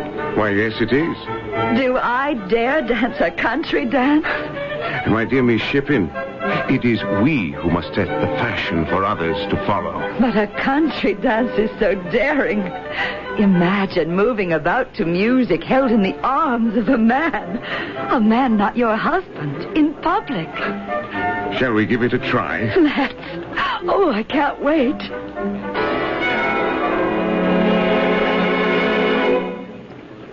I am absolutely exhausted. 4 whole country dances. Miss Shippen. Peggy. Well, good. Then I can be John to you. Peggy, a glass of punch? Oh, yes. I need something to revive me. Doesn't this awful revolution seem far away to you, John? One for you and one for me. To your health. Thank you. No, the war is very close to me, especially since my promotion to Deputy Adjutant General. I am impressed. You have new duties? Chiefly that of intelligence, the gathering of information. You mean spying? I've said too much already. Now, if you'll allow me, sit there like that, in profile, and I'll take out my black paper and do your silhouette. Only in exchange. Exchange? May I see the scissors? Here, Peggy, what are you doing? Snip, snip. A fair trade. A lock of your hair for my face on paper. I must say, Peggy, for a young lady of your young years, I would say you are one of the most dangerous I have ever met. Because I cut off a lock of your hair as a keepsake? Now, stop blinking your eyes and hold still. The nose. I would say you have all the earmarks of a headhunter. You flatter me. And if I know anything about that type of lady, one lock of hair won't satisfy you. You won't rest until you have my entire head.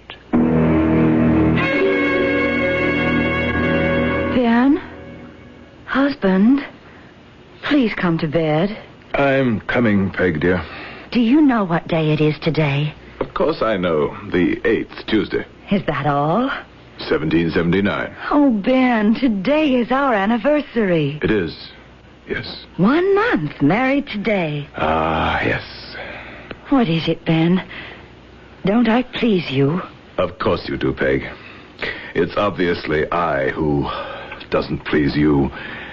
I don't know what you see in me. Crippled. I won't have you talking that way. You should have married a younger man like John Andre. Will you stop that? I love you.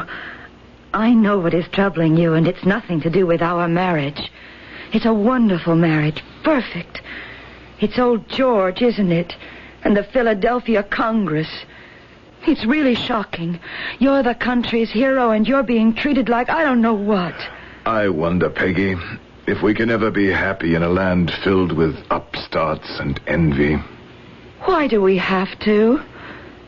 Are you saying, why do we have to remain loyal to the American cause? Yes, I am. I think they're treating you shamefully. You never got your full commission. That ridiculous court-martial is put off from month to month, so you can't even face your accusers and clear your name. If you were a ranking officer in the British Army, you can be sure they would never treat a great man like that. No, they wouldn't. It must be a peculiar American trait to heap honors upon a man, and when he has served his country well, then to drag him down. Peggy, are you saying we should consider going over to the British? What do you think? I wonder how one would go about it. John Andre might have an idea. He's in intelligence. And because we know him as a friend, he'd keep it a secret. Yes, John Andre. I remember being a little jealous of him and his attentions to you, Peg. Little did I think someday I might need him.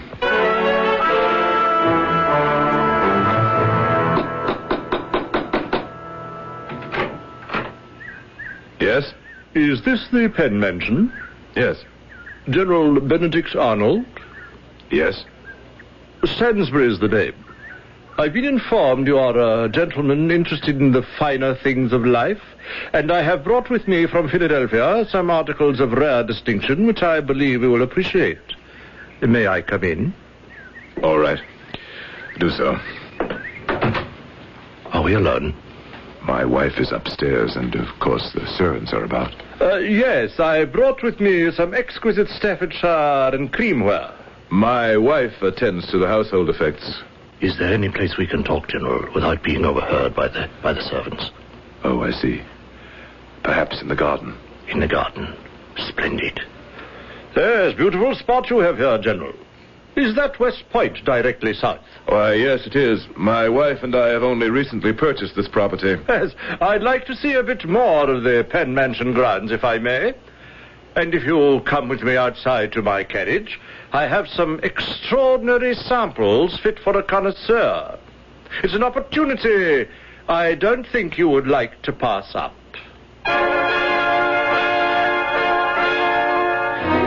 Is this strange man selling porcelain or Great Britain? It's one thing to think about changing one's allegiance, another to take action. But when one is faced with a wall of delays, making it impossible to clear oneself, when one is suspended from rank and duty without a trial, perhaps that first step is not such a big one. I'll be back shortly with Act 2.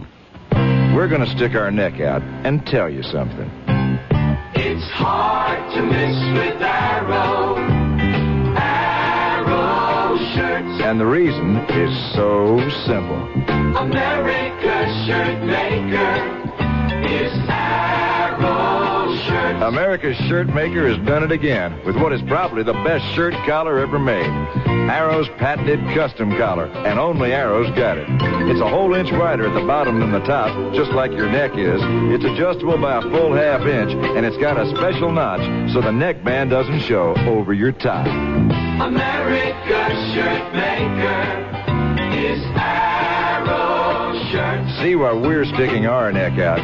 Stick your neck into an Arrow custom collar. America's shirt maker is Arrow Shirts. If we're not already your shirt maker, we ought to be.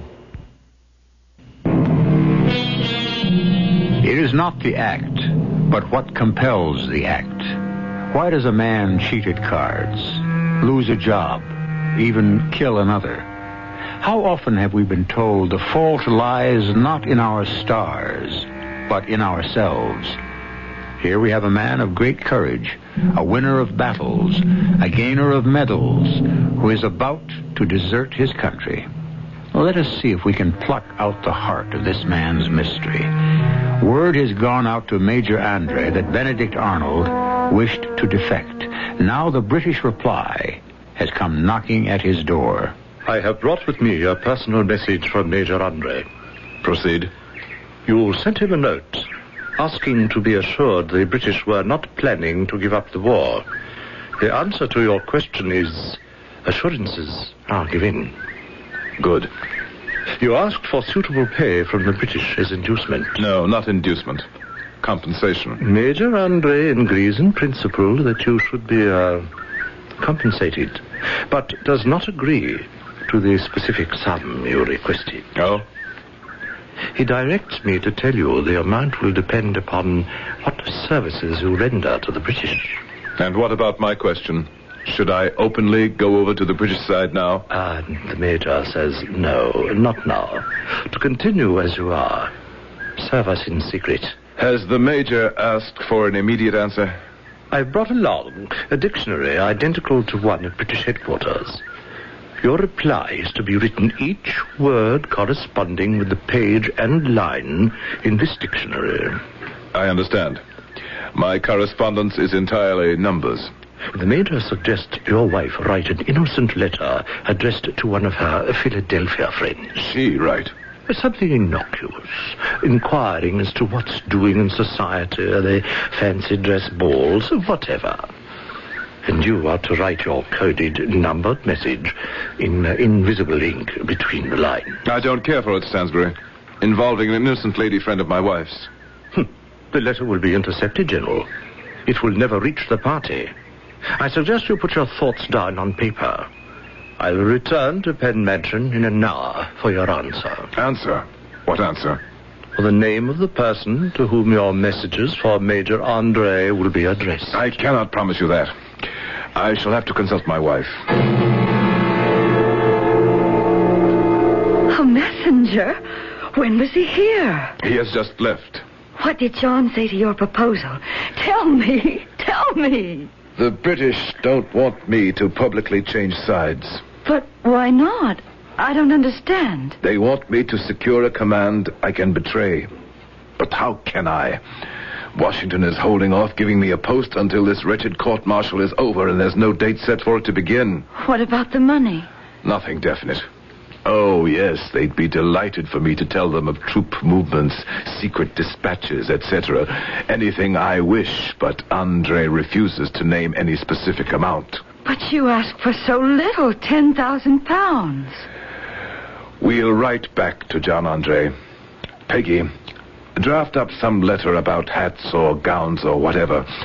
I'll make notes on my views and perhaps, yes, give them some incidental intelligence just to whet their appetite. This messenger who's coming back, is our letter to be given to him? No, we're to tell him who in Philadelphia we're writing to. I'll write directly to John himself. Why not? You must be out of your mind. Write directly to Andre. Why, you might as well take your carriage and drive to British headquarters or shout our intentions from the housetops. This must be done in secret. All right, then. I'll address the letter to my father. Now you're talking sensibly. I hope something comes of this. How are you going to send your part of the letter, Ben? Using this dictionary as a code book and writing between the lines of your letter in invisible ink. I see the dictionary, but where's the ink?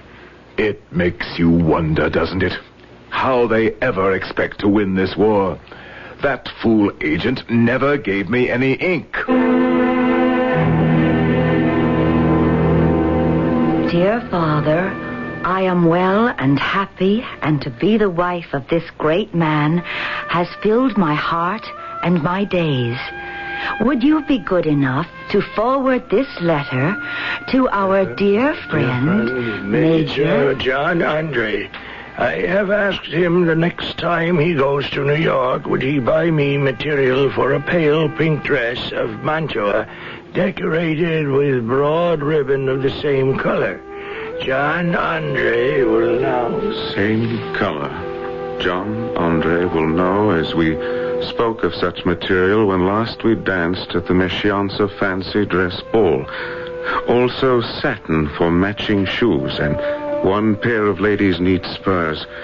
Love to Mama and the girls, your daughter, Margaret. Williams, bring me a candle and that dictionary in the far left-hand corner of the bookcase, and then leave me. I'm not to be disturbed. Good. It's all decoded now. Now let me see. As my life and everything is at stake, I shall expect a certainty as to what amount you will pay me. Herewith some current intelligence. General Washington is going to the Hudson. C has given up. C, Congress has given up C-Ton, Charleston. Congress has given up Charleston. They are in want of arms, men, ammunition to defend it.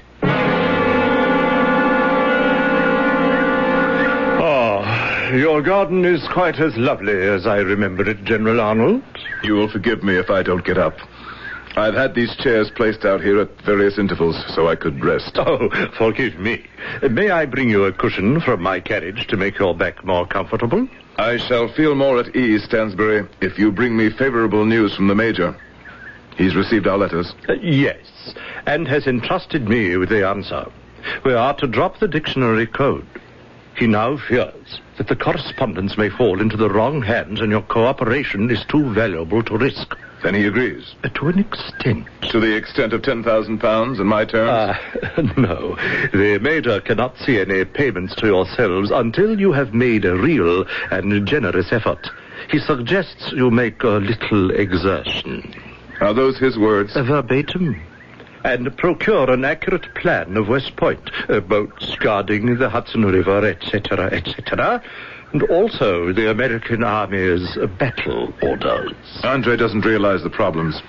No, I don't like this method of communication. Letters, codes, second-hand replies by agents. You will forgive me, Stansbury. Most unsatisfactory. Which brings me to my next point, General. The Major says if you could enable him to see you, he is convinced a personal conversation would satisfy the both of you entirely. No. To meet him face to face, yes. Tell the Major I am of like mind. I shall arrange it.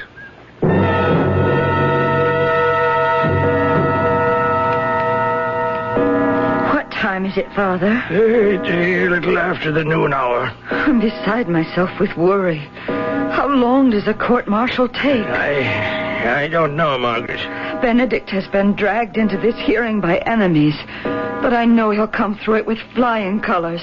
Just you wait and see. Yes, I have no doubt of it.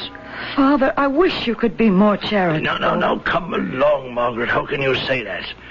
You no longer were able to afford the Penn Mansion. Who put this house at your disposal? Father, I didn't mean that. I told you both it's yours to keep it.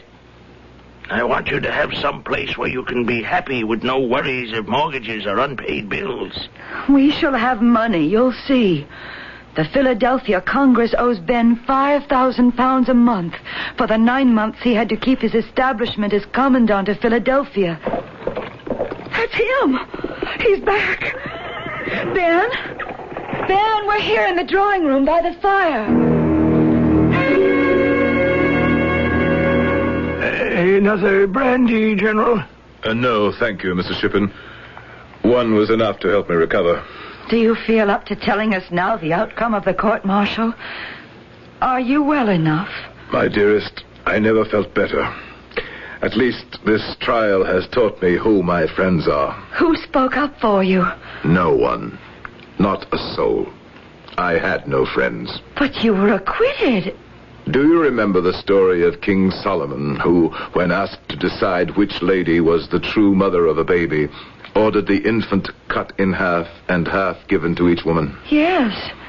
Yes, and the true mother rejected that. She would rather have her child alive, even in another woman's hands. I feel exactly like a mother whose child has been returned to her cut in half. The verdict was half for me and half against. But like King Solomon's child, my reputation is dead. I was exonerated of some charges, but found guilty elsewhere. Nothing specific. Words like improper conduct, imprudent, were thrown at me like dice. But how could they do that, General? Were they not dealing in facts, specific accusations? When you are disliked, Mr. Shippen, anyone can dig into the articles of war and come up with some catch-all to hang you. Oh, my darling, how wicked of them. They wanted my blood, and they found the catch article, all right. One that forbids, without being specific, mind you, anything an officer might do to, quote, the prejudice of good order or military discipline. The hardest blow of all was the sentence. But if they acquitted you... I am to receive a reprimand in writing from General Washington. Now, Mr. Shippen, I am very tired. I did not sleep at all last night. It was good of you to visit and be here when I returned. Now, if you would be so kind as to leave my wife and myself. I had to talk to you alone, Peggy. Any word as to your meeting with Major Andre? Not when I left the house this morning, but I've been gathering some important news for him. Peggy, we must face the truth. America has turned its back on me. Had I ever any doubts about joining the British, they are dispelled now. Yes? Father, I thought you had gone home. Were you... have you been standing outside the door all this while? No, I was waiting for my carriage when a gentleman came to the door and asked to see you, General. I thought perhaps I should announce him. Who is it, Father? His name is Stansbury. Who was that gentleman who just left? My father. General, I wonder. That is, if Mrs. Arnold does not mind, if you and I... Mrs. Arnold and I are in this together. She will remain by my side. Before you say anything, Mr. Stansbury, to show my cooperation, I'll give you some information. Why, excellent. I have here a proclamation sent to me in secret by General Washington.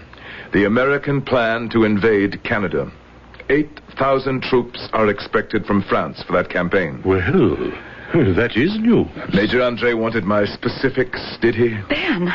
Benedict. What is it? You are sure? The die is cast, Peggy. There is no turning back.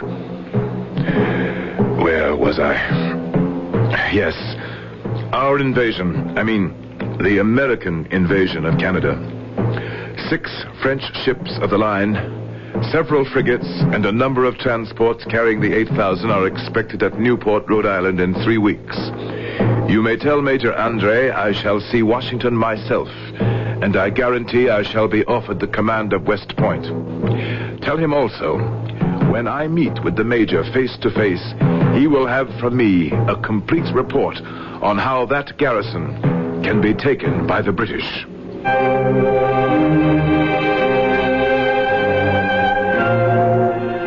A sad day for patriots.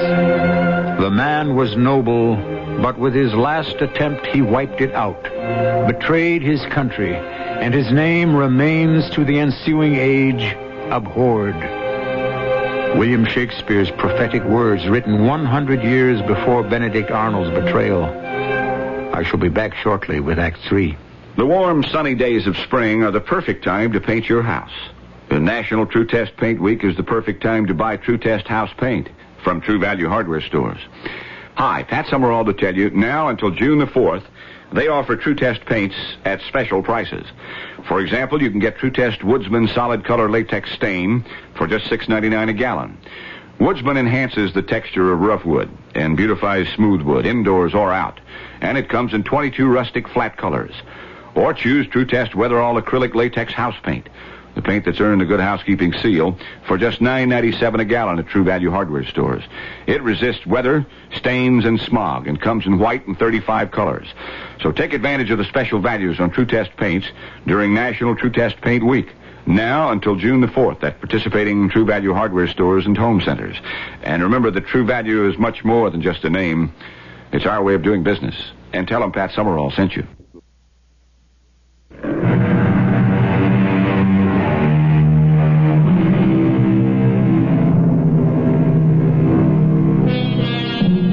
It is night. Benedict Arnold, his wounded leg propped up beside him, is being rowed to a secret rendezvous near Dobbs Ferry. 30 months of glory, of battle scars and battle honors, and 30 more months of suspicion, disgrace, and despair lie behind him. There is no turning back now. Under the false flag of truce, the British major and the American general, the spy and the traitor, are about to meet. Arnold? Andre? I've been waiting for you. When did you arrive? A few hours ago. Down there. Look over the cliff. Can you make out a mast? No, don't get up. I know your foot is a great bother. I waited till it was dark. So you came by ship? Yes, the Vulture. Are you alone, Benedict? Yes, John, you? I left Stansbury on the beach below. A useful man. He knows this whole area on both sides of the Hudson like the back of his hand. How is Peggy? Oh, this adventure doesn't sit well with her. I understand you have a baby. Congratulations. A boy. That doesn't make the strain on Peg any easier. But she insists on knowing everything I do every step of the way. I'm sorry the court-martial did not go well for you, Benedict. It was the next to last straw. Was there a last straw? Oh, yes. Old George himself had to write to me my actions were improper. But I made him eat his words, which he yet doesn't realize. I don't quite understand. It was simple. I made him ashamed that he had to reprimand me.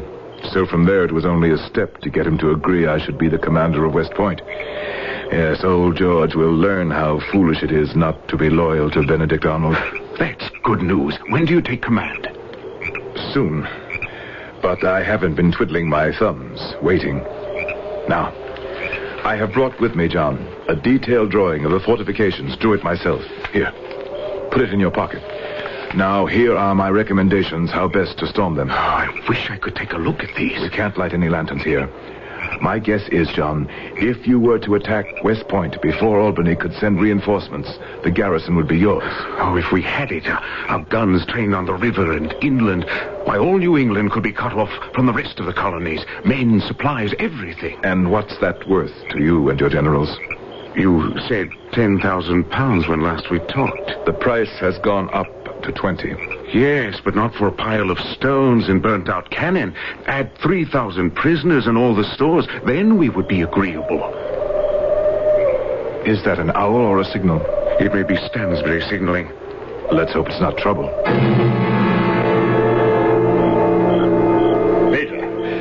Major Andre. Hey, Stansbury, what is it? The boatman, sir. The one who rowed us from the Vulture. I took a tour of the beach to keep my eyes open for the enemy patrol, and when I returned, the boatman was gone. I didn't believe him.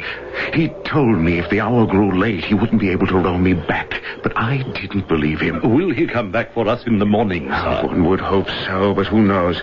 All right, Stansbury, back to your watch down at the river's edge. I'll call you when I need you. Yes, sir. But don't worry, sir. I'll keep my eyes open. It's not a pleasant sensation being in enemy territory. What if there's no boatman in the morning? What then? Your agent, Stansbury, has a house nearby, doesn't he? About a mile upriver? Yes, he has. Then that's where you and I shall spend the night. It'll give us more time for me to explain the drawings and specifications.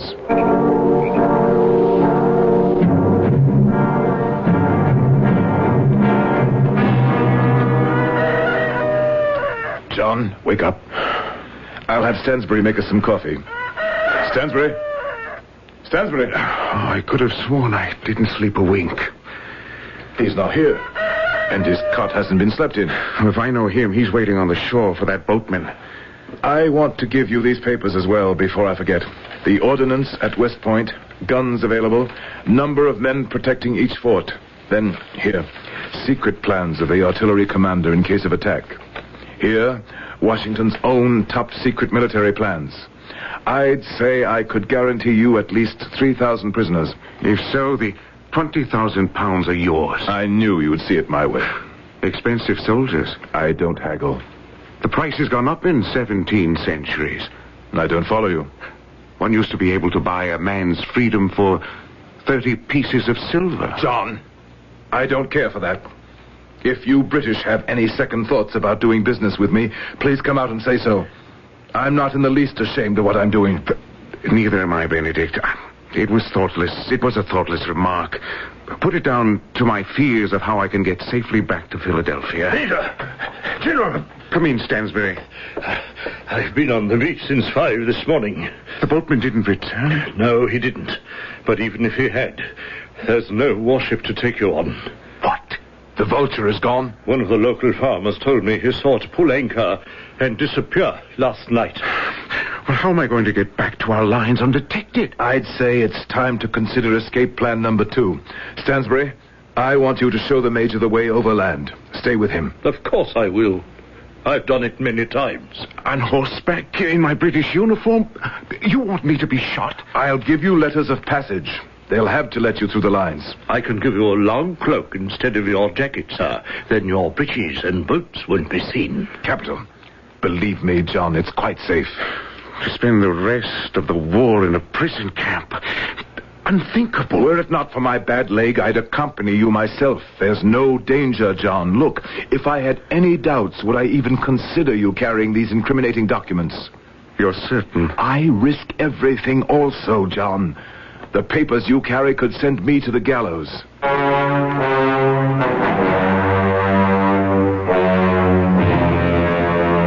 my darling, I am so happy that you've returned safely.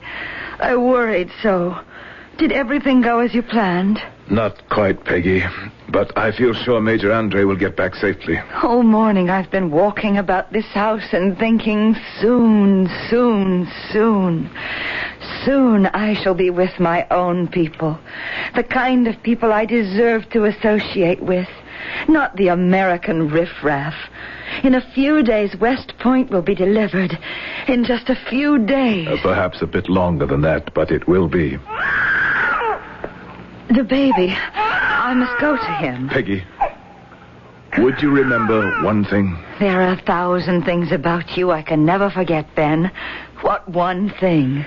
Last night, when I was returning home, riding alone, I prayed that whatever might happen to me, you would always remember our happy days together. How you talk.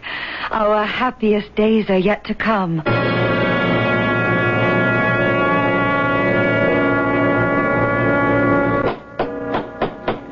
Yes, coming. Stansbury, back so soon? What are you doing here this time of night? Let me in, quickly. Do you realize it's 3 o'clock in the morning? All is lost, General. What do you mean? They captured us, Major Andre and myself. I managed to escape. Oh, good Lord. What is it? What's the matter? I'm sorry to intrude at this late hour, Mrs. Arnold, but... John Andre has been captured. No. Go ahead, Stansbury. Tell me how, when, and where. We had come as far as Tarrytown, sir. The British outpost at White Plains, only 15 miles away, when 3 men, armed, stopped us. The Major handed them the General's pass, your pass, sir. I don't think the men could read it. Then he shouted, "You said you were a British officer. Where is your money?" "I have none," said Major Andre. They didn't believe him. "You are a British officer and no money. Search him." They did. They stripped him. Oh, how dreadful. The moment I saw them ahead on the road, barring the way, I said to the Major, let's climb up to the right. We'll be hidden in the forest. He would have none of it, but rode straight into their arms. I hid myself and observed the entire capture. Then they found the papers. General, your plans for the taking of West Point. All is over. All is lost. The other two stood around while the biggest tried to make out what the papers meant. And then, at last, he said, this man is a spy. Oh, no. Please, Peggy, don't go on so. Ben, they'll find out. They will accuse you, crucify you.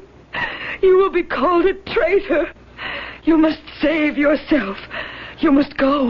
Now, tonight. Not lose an instant.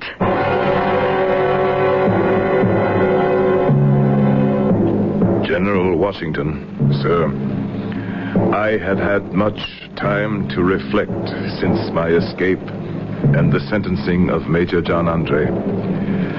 I know the world will accuse me for what I have done as wrong. Believe me, sir, I have ever acted from a principle of love of my country. Too often have I, in the past, experienced the ingratitude of my country. I ask not, therefore, for any favor for myself, only that you extend your hand, sir, to protect Mrs. Arnold. I beg she may be permitted to return to her father in Philadelphia. I am alone to blame. No one must share my grief other than myself. Your faithful servant, Benedict Arnold. What news, Taylor? General Washington has approved the sentence that you're to be executed as a spy, Major Andre. I foresaw my fate. Is there anything else, Major? I am the victim of misfortune, not guilt. When is the hour? Tomorrow at 5 o'clock in the afternoon. I do have one last request. May I be executed as a professional soldier? Sir? To die like a gentleman and a soldier. Shot, not hanged as a peasant and a spy. I am, after all, still the Adjutant General of the British Army.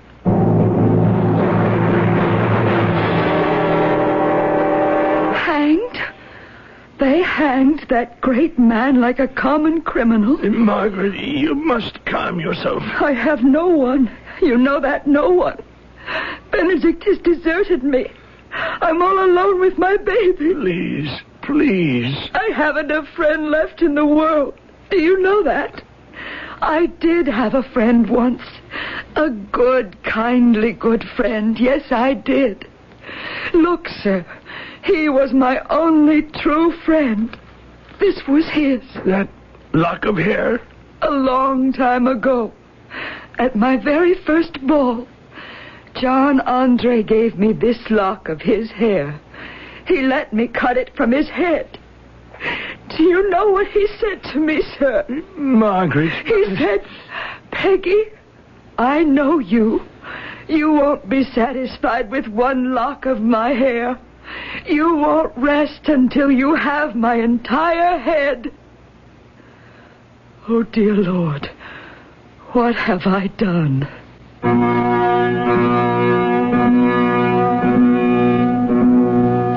Peggy Shippen Arnold, once an innocent and lovely belle of the ball. Did anyone grieve for her? John Andre, once a man of charm and talent, who mourned for him? The British Army did, and a memorial to him stands to this day in Westminster Abbey. Benedict Arnold, for him, no one shed a tear. Once a hero, but forever is he remembered in history as a traitor. I shall return shortly with a few more thoughts on this tragedy.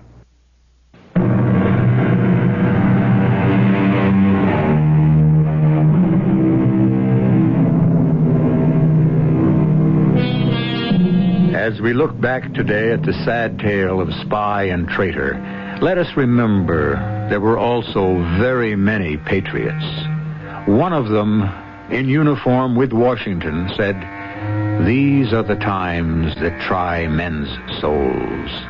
The summer soldier and the sunshine patriot will, in this crisis, shrink from the service of his country. But he that stands it now deserves the love and thanks of men and women. Said by Tom Paine in 1776.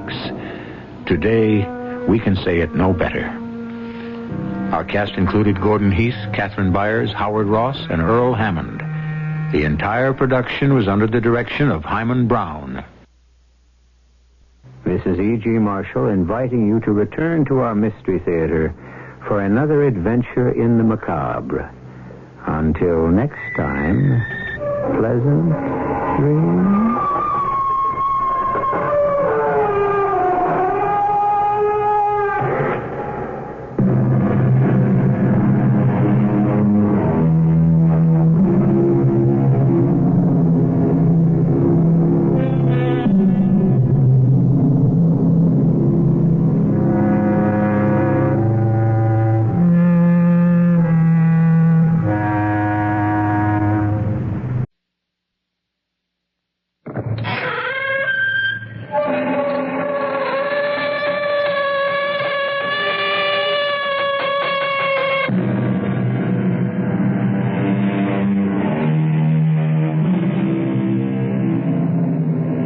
Come in. Welcome. I'm E.G. Marshall. Do you possess a soul? Do I? Does every human being have a soul, or does none of them? Is each of us merely an inchoate mass of drives and desires, some of us with the strength to fulfill them, others without it, weak, fit only for frustration and despair? These are large questions, and I regret I do not have the answers. It is a cosmic force. You understand what I am saying? I'm not sure. It is the human light, the unrevealed self-luminosity of all mankind. Yes. You are starting to grasp it. I can tell. I knew you would. From the first moment I set eyes on you. Listen to me. Everything gives forth light. Everything. Everything.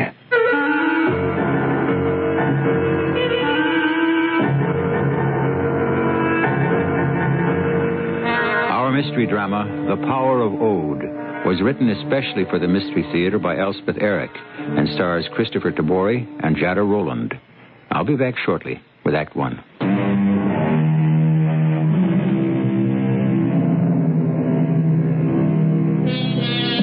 Arrogant man has usually credited himself with a soul while condescendingly denying it to the beasts.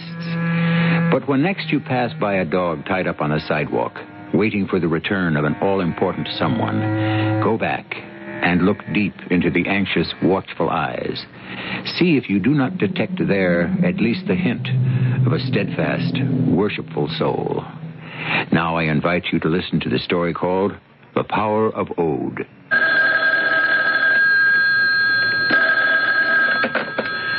Yes, hello. Is Mr. Michael Lipton there, please? Speaking. Michael, this is Frank. Frank? Frank who? Now, you're not going to tell me you don't remember. Frank Cabot? The very same.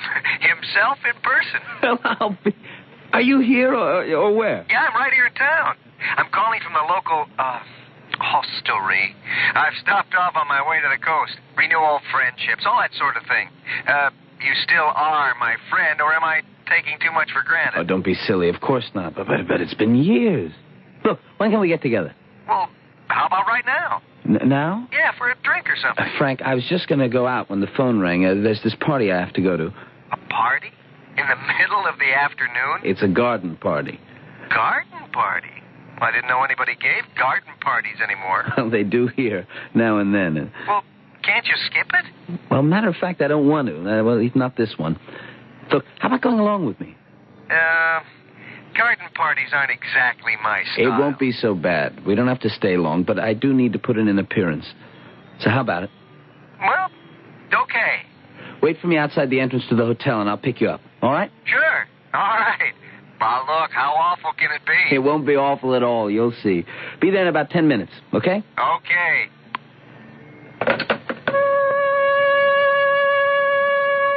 Frank Cabot.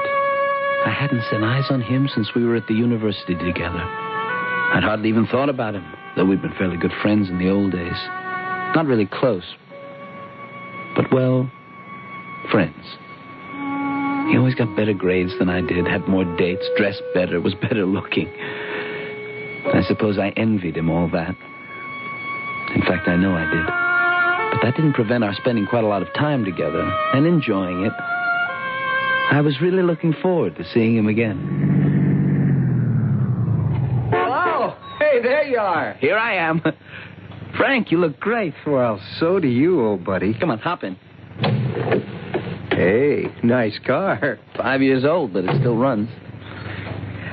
Well, what's this fabulous garden party you're taking? And I didn't say it'd be fabulous. I just said I wanted to be there. Any particular reason? You'll see. You'll meet her. Oh, a girl. How I might have known. It's always a girl, isn't it? I don't know about always, but it is this time. Hey, you're serious. Dead serious. Well, wait till you see her. Oh, what's her name? Lorna Deering. It's her grandmother who's giving the party. Olivia Deering. Uh-huh. She's the grande dame of what passes for high society in these parts. Big house, acres of land, plenty of servants. Lots of money. Yeah. Oh, no wonder you're serious. It's got nothing to do with money. Well, what's wrong with money? I mean, what I feel for Lorna has got nothing to do with money. Will you meet her? Pretty? Well, I guess so. How old? 18, 19, 20 maybe. Well, you don't know her very well, do you? Well, I've taken her out a few times. Just taken her out? Yes, Frank. Just taken her out. Well, then you really don't know her at all. Well, that's your opinion. Well, all right, let's not fight about it, huh? That's no way to renew a friendship. Well, how come she's staying with her grandmother? Her parents died. Automobile crash. She had no place else to go. So she moved in with her rich grandmother. She moved in with her grandmother. She's planning to stay on for a while? I don't know. I haven't asked her. What did you talk about these few times you took her out? You know what, Frank? That's really none of your business. You know, you're right. You are right. Look, forget I said it, huh? Okay. Now tell me about yourself. What you been doing? Oh, I've been here and there. Paris, Rome, London, Amsterdam. Doing what? Working for the CIA or what? Foreign Service. Oh, that's impressive. Very romantic. Not particularly. Well, it sounds that way to somebody in the tool and die business. You must tell me about it sometime. Well, there's not much to tell. You planning to stick around for a while? I might. Yeah, I just might. Well, we'll have to get together and... here's where we turn in. Mrs. Deering's place. Wow. It's quite a joint. A veritable mansion. Yeah, it's nice. Nice? It's fabulous. And there's your garden party. Oh, very classy people. Look, can I get a drink around here somewhere? Oh, punch, probably. Punch? Wow. Get a load of those gardens. Mrs. Deering has a gardener. A couple of them. Oh, I'll just bet she does. This way. Come on, follow me. Hey, wait. Where are we going? In the house. What for? Look, how about the gardens? How about all those classy people? I wanted to meet them. Look, nobody's going to be in the house on a day like this. She is. Who? Oh, you mean, what's her name? Lorna Deering. Yeah, well, what makes you so sure she's in the house? She can't stand bright light. Come on. She's probably in the library. Why the library? It's cool and dark in there. She likes that room. Your Lorna sounds a little on the weird side, if you don't mind my saying so. I do mind, and she's not weird. She's got her own likes and dislikes. The way you have yours and I have mine. Okay, sure. You're right. Forget I said anything, huh? There she is. You see? Talking to that old guy. Oh.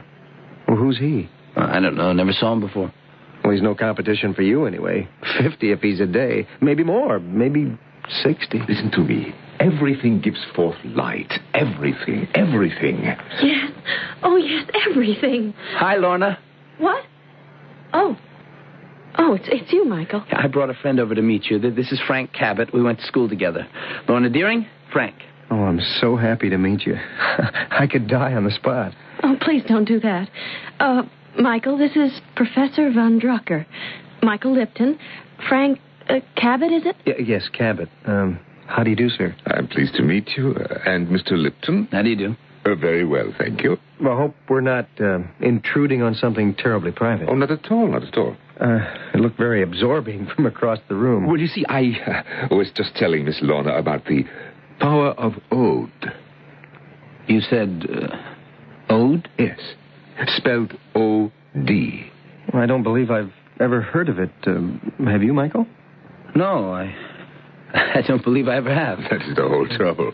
So few people have. And it's fascinating. Absolutely fascinating. It is a natural force, an elemental power, sometimes called the odic force, the odic power.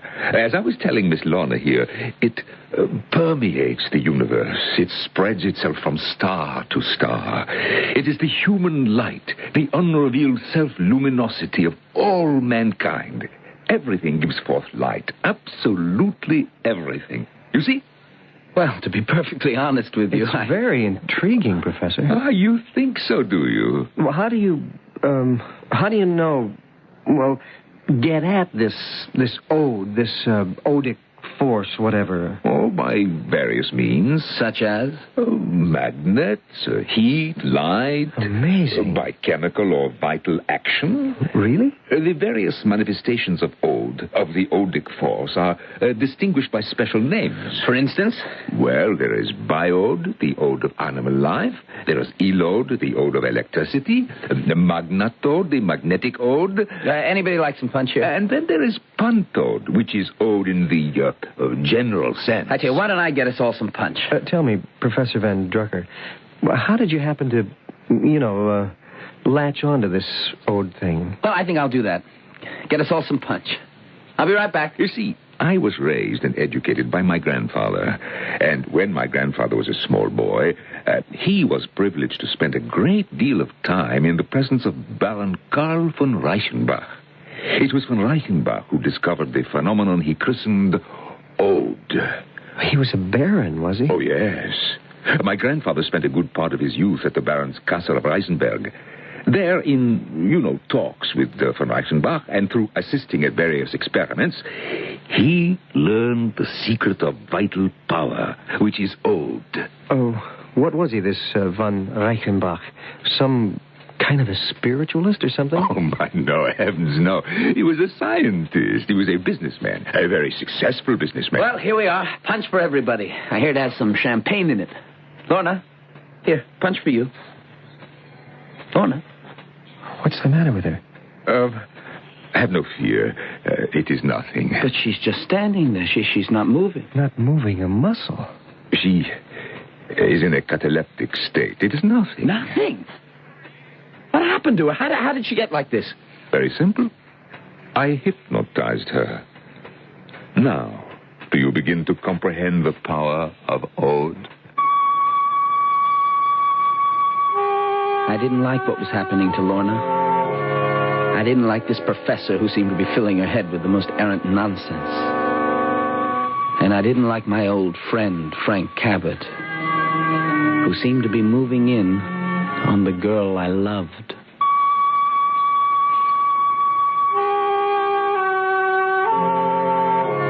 It's all true. A matter of historical record. Karl von Reichenbach was born at Stuttgart, capital of the Kingdom of Württemberg, on the 12th day of February, 1788, and died at his castle January 22nd, 1869. Our story, however, is sheer fantasy. I'll be back shortly with Act Two.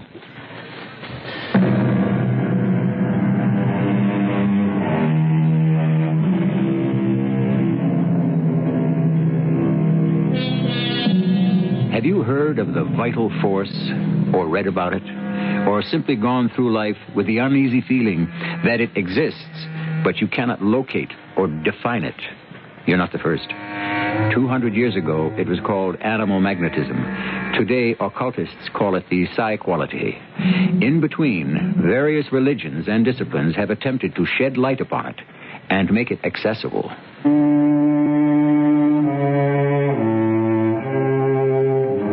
When my father died, after that horrible accident, my mother too, I thought my life was over.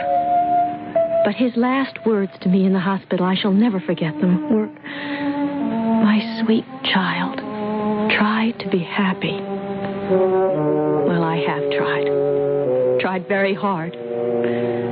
But I never saw any chance for happiness till I came to live with my grandmother, Olivia Deering, and met there that remarkable man, Professor Hans von Drucker.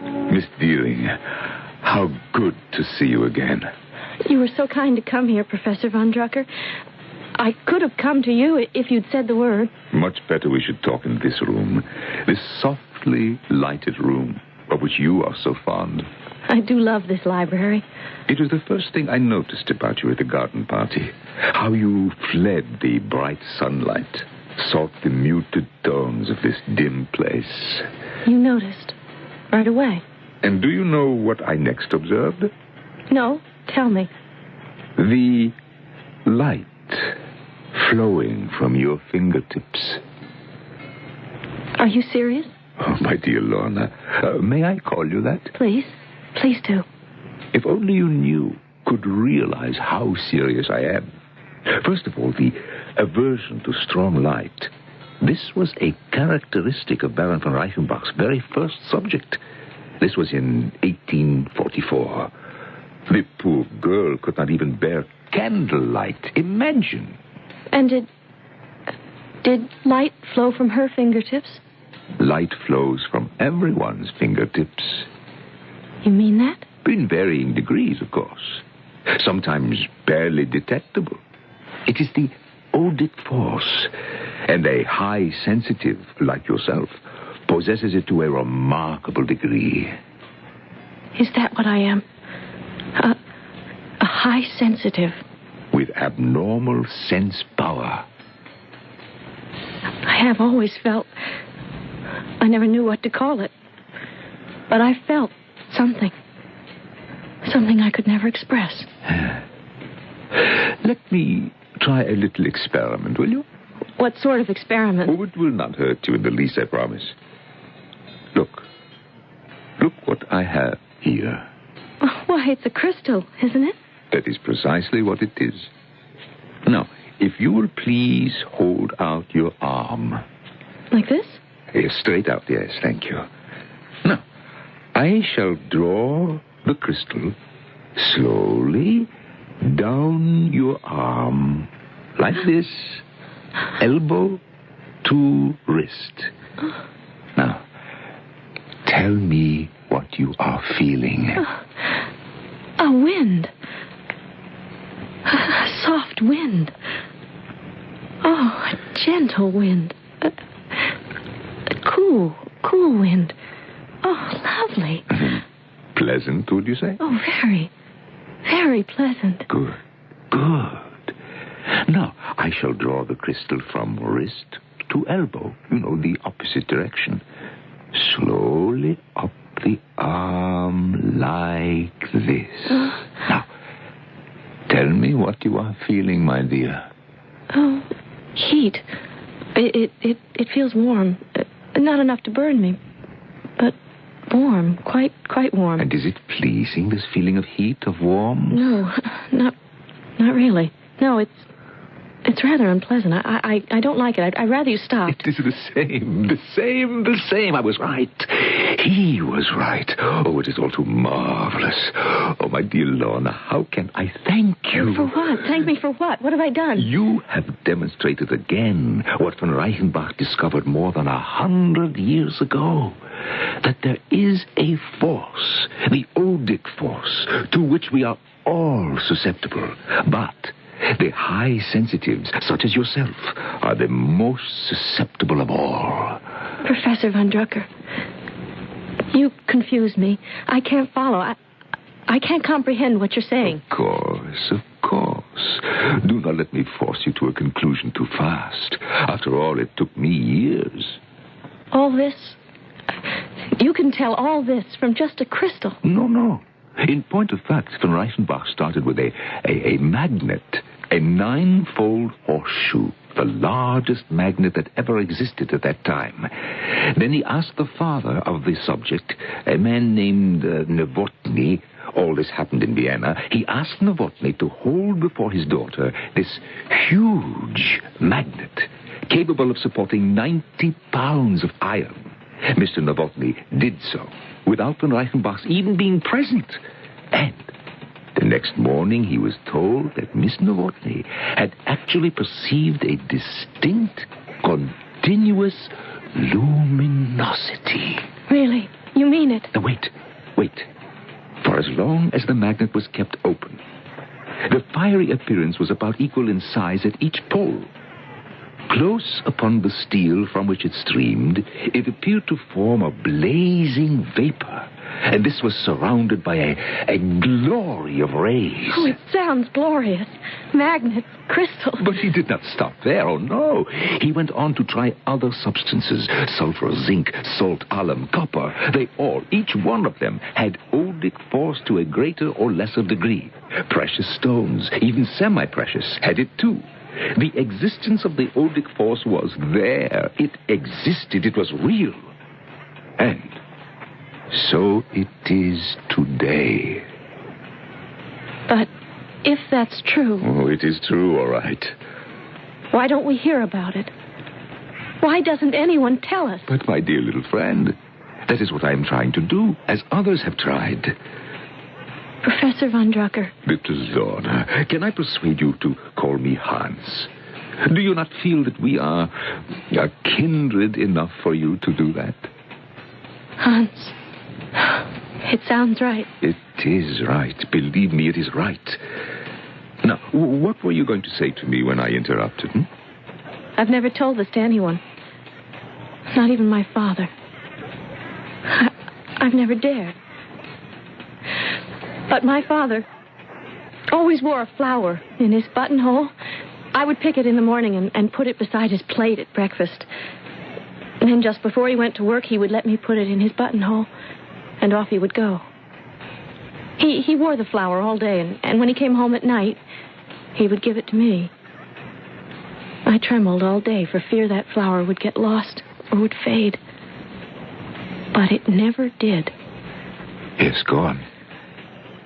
When he gave me the flower at night, on his return home, I would take it to my room and look at it.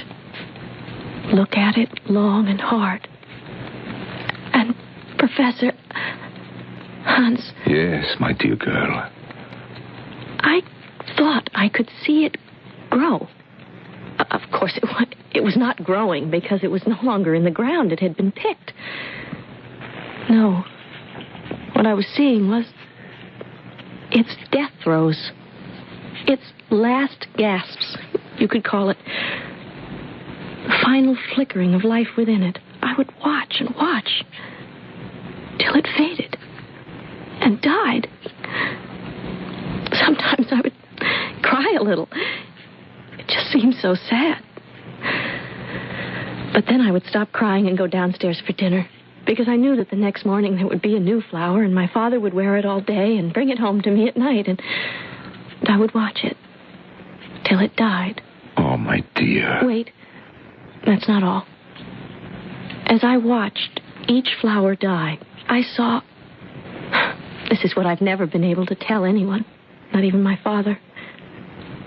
I saw a kind of mist or vapor coming from the petals. I thought it was the soul of the flower going up to God. Did the mist, the vapor, have a color? Oh, yes, always. Pale blue or pink or violet. The one I loved best was a light gray, like a puff of smoke. The odic force. What you saw, my dear, was the odic force.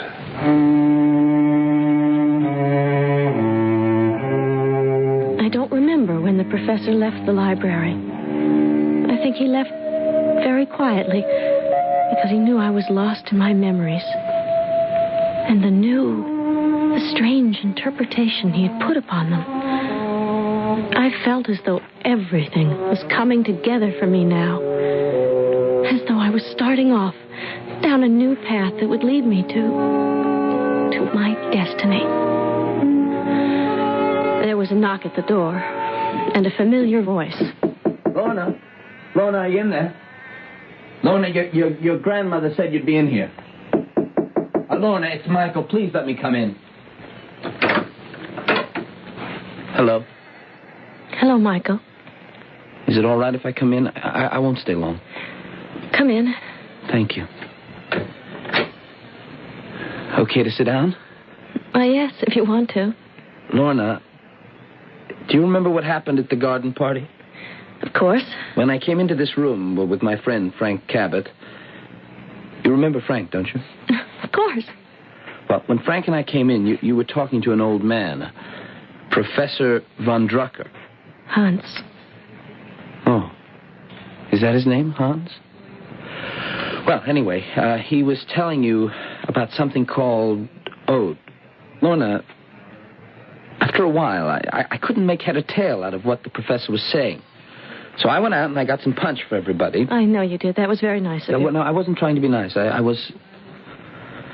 Well, anyway, I came back with a punch, and you and Frank and the professor were standing right there where I'd left you, talking. I held out a glass of punch to you, Lorna, and you reached for it, and you froze. Froze? You stood there with your arms outstretched, but you didn't take the glass. You were absolutely stiff, rigid. You didn't move. At all. Why not? The professor said it was catalepsy. He said he'd hypnotized you and you were cataleptic. Isn't that interesting? Is that all you can say? That it's interesting? It is interesting, isn't it? After a minute or so, he clapped his hands and you took the glass out of my hand and we all went on talking. Well, there, now, you see.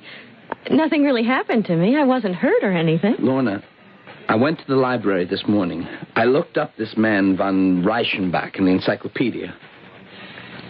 Von Reichenbach and all his theories, well, they had a kind of popularity for about 20 years. Not everybody accepted them. In fact, hardly anybody accepted them completely. Almost everybody laughed at them. They laughed at the vital force. How could anybody be so foolish? So cruel as to laugh at the vital force. Lorna, I don't want you to see this professor anymore. Why ever not? Because he's not good for you. All these theories, all these discarded theories. Michael. Yes, darling? Michael, have you ever watched a flower die and seen the mist that emerges from the petals and floats upward? It's the soul of the flower, you see? And the odic force is sending it up to God.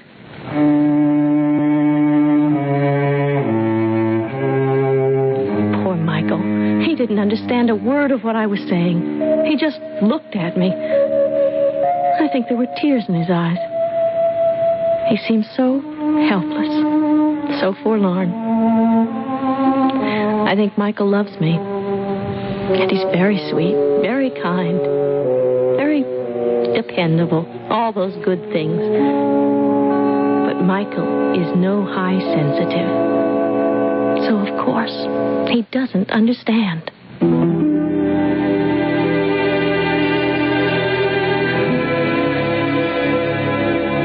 But Michael was right. Although 4 essays by von Reichenbach were published under the title The Laws of Odic Light in 1861 by Johann Poggendorf, the great body of scientists of the day remained indifferent. And it must be stated that although Poggendorf edited the contemporary annals of physics and chemistry, he himself had no valid scientific education. I'll be back shortly with Act 3.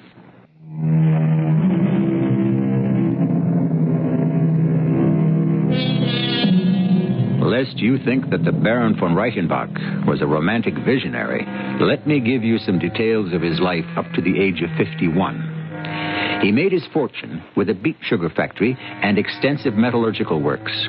He extracted paraffin and creosote from coal tar. He purchased landed estates in Lower Austria, Galicia, and nearby Reisenberg. To these properties, he added the steelworks of Ternitz and the blast furnaces of Gaia. No, he was no dreamer. He was an industrial prince from the Danube to the Rhine. I'm Frank Cabot. The second I laid eyes on Lorna Deering, standing with that funny-looking man in the oak-paneled library, something clicked inside my head, and I knew this girl was for me. There was something so fragile, so submissive about her. Oh, I wanted her. I needed her desperately. I didn't want to move in on her too fast, so I waited a few days after that first meeting. Then I went to her grandmother's house. I didn't bother to phone first. I wanted to take her by surprise.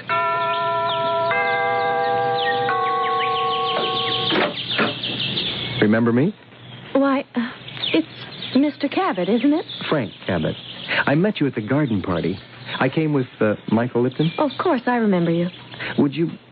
could I come in for a few minutes? I want so much to talk with you.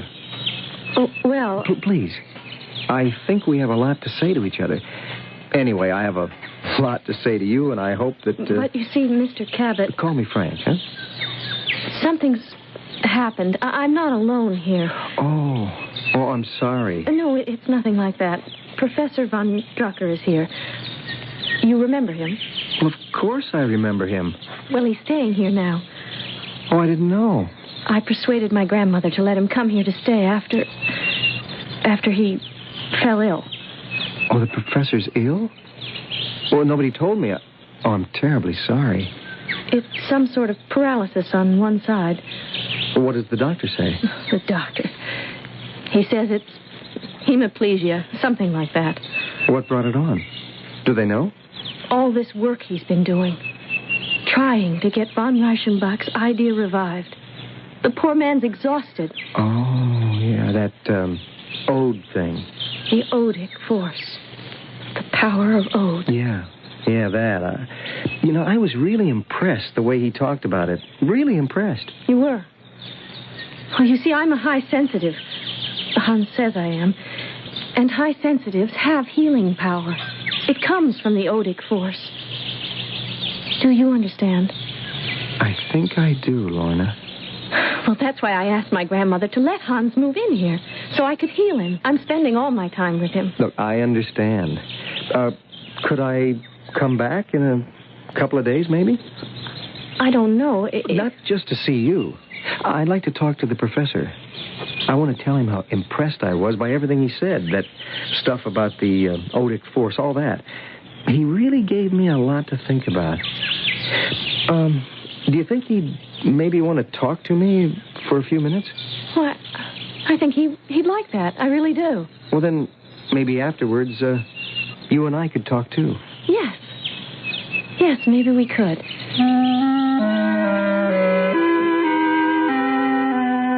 I had a foot in the door anyway. Next time, I'd get all the way into the house. I sort of avoided Michael for the next few days. I didn't know how he'd react to the idea of me moving in on Lorna. Not too favorably, I suspected. So I spent my time at the library. No luck there, but in a dingy little second-hand bookshop, I found a copy of the 4 essays by Karl von Reichenbach. They were pretty heavy reading, but when I finally got to see Professor von Drucker, I knew what I was talking about. More or less. Come in, Frank. Well, thank you, Lorna. How is he? Better. Much better. We've set up a bed in the library. It's easier for the maid that way. And pleasanter for Hans. Come on, I'll take you to him. Such a wonderful man. I'm so glad you think so. Oh, I do. I do. I wish Michael did. Michael? Oh, what does he know? Frank Cabot is here to see you, Hans. Oh, ask him to come in, please. Here he is. Professor von Drucker. How splendid you look. Give me your hand. Strong, huh? Oh, very strong. Very. You should have felt my hand clasp a week ago. Like a limp rag. No more strength than a kitten. Isn't that marvelous? This is the marvel. This lovely girl right here. And the vital force that flows from her hands. Oh, now, Hans. But it is true. It's all true. Hans, I'm going to leave you and Frank alone for a few minutes. I know he wants to talk to you. I certainly do. And when I come back, I'll bring you a surprise. A surprise? How delightful. What is it? Wait and see. You're going to love it. Well, sir, you're certainly looking shipshape. Well, you saw how much better my hand is. Well, that's quite a handshake you gave me. Yes, the leg is still paralyzed, but with time and the ministrations of my dear Lorna... She really is a high sensitive, you think, huh? I know. Her hands are like flames. The odic glow, like a current. Ah, you know about it, do you? Oh, only a little. You see, it is some sort of radioactive matter.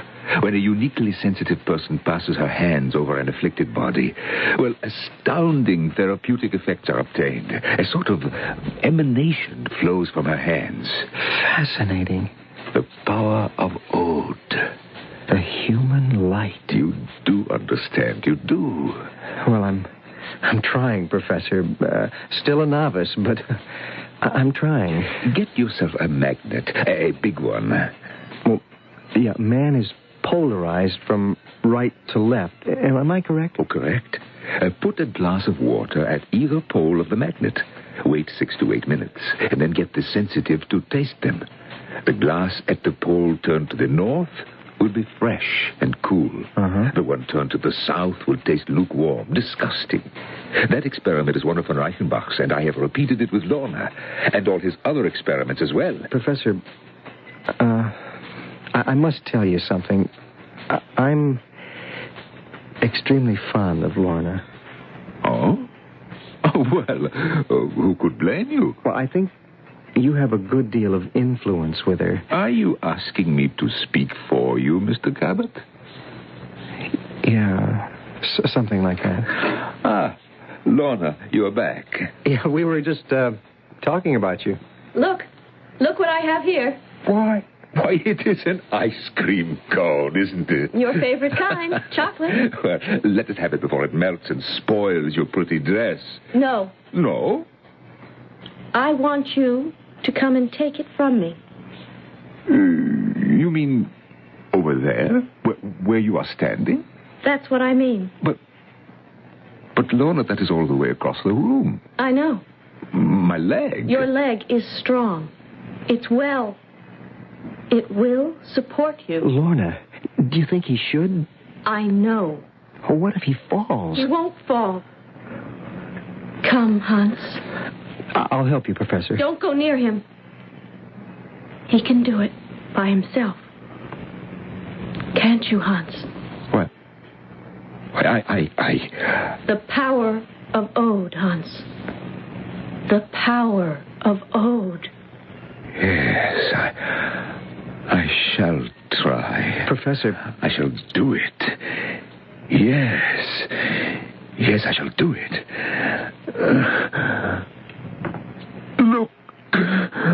Look, I am doing it. Good Lord. I am walking. I am really walking. I don't know how it happened, but Von Drucker did do it. He walked clear across the room and took the ice cream cone out of Lorna's hand. Then they stood there, looking at each other and smiling. I didn't know what to do or say. There didn't seem to be anything appropriate to the moment. So I left. I went over to Michael's house, and lucky for me, because I was in a daze. He was home, sitting on his front porch. Hi there, Frank. Thank goodness you're here, Mike. Join me in a drink? No drink, thanks. You look like you need one. Come on, sit down. Yeah. Oh, yeah, I'll sit down, thanks. You sure I can't get you a drink? Michael, I've just had the darndest experience. I have to tell you about it. Okay, go ahead. Tell me. I've just come from the Deering house. Oh? You did? How come? Well, I'll be honest with you. I'm slightly smitten with Lorna Deering. You are you? You can't blame me. I can blame you for sneaking around behind my back. Don't feel that way about it, Mike. Well, what other way am I supposed to feel? Well, let me tell you what happened. I read up on this ode stuff. It's very hard going if you're not into that kind of thing, which I certainly am not. And I sort of dropped in casually at the Deering house and told Lorna how impressed I was by the odic force, etc. Oh, but it's balderdash, that stuff. I looked up von Reichenbach in the encyclopedia. Nobody took him seriously. Von Drucker does, and Lorna does. That's enough reason for me to. You mean you pretended to, isn't that it? Well, yes, but then, let me tell you what happened. You know, Lorna took von Drucker into her grandmother's house after he developed this paralysis in his arm and leg. Hemiplegia, they call it. Yeah. Well, Michael, what if I told you that it's the same thing von Reichenbach came down with toward the end of his life? Well, so what? Plenty of people do. From a stroke or, I don't know, something. What bugs me is you trying to move in on a girl I'm half in love with. What about me? I'm half in love with her, too. Frank, look who's coming this way. It's Lorna and von Drucker. Yeah, but he's walking. I know. He isn't even leaning on her arm. I've been trying to tell you. Michael? What's been going on? The odic force, my boy. The odic force. Michael? Yes, Lorna. Hello, Professor. Hans and I dropped by to tell you something. Hello, Frank. Hello. You don't have to tell me. I can see. The professor's walking. Oh, not just that. We wanted to tell you because you're very dear to me, Michael. You too, Frank. We wanted you both to know. We're going to be married, Hans and I. Why, that's great. Yeah, congratulations, Professor. Together, we two will carry on the great work of Karl von Reichenbach and his discovery of the power of ode.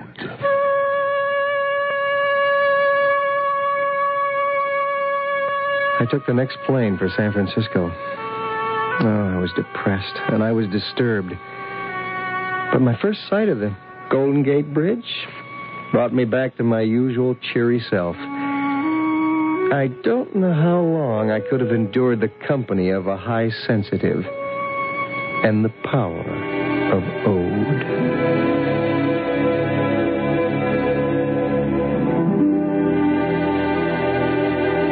Reichenbach died in 1872 at the age of 74 at his castle of Reisenberg in Vienna. He never retracted or altered anything he wrote. And if you search long and hard and are sufficiently interested, you can find somewhere or other his writings on the power of ode.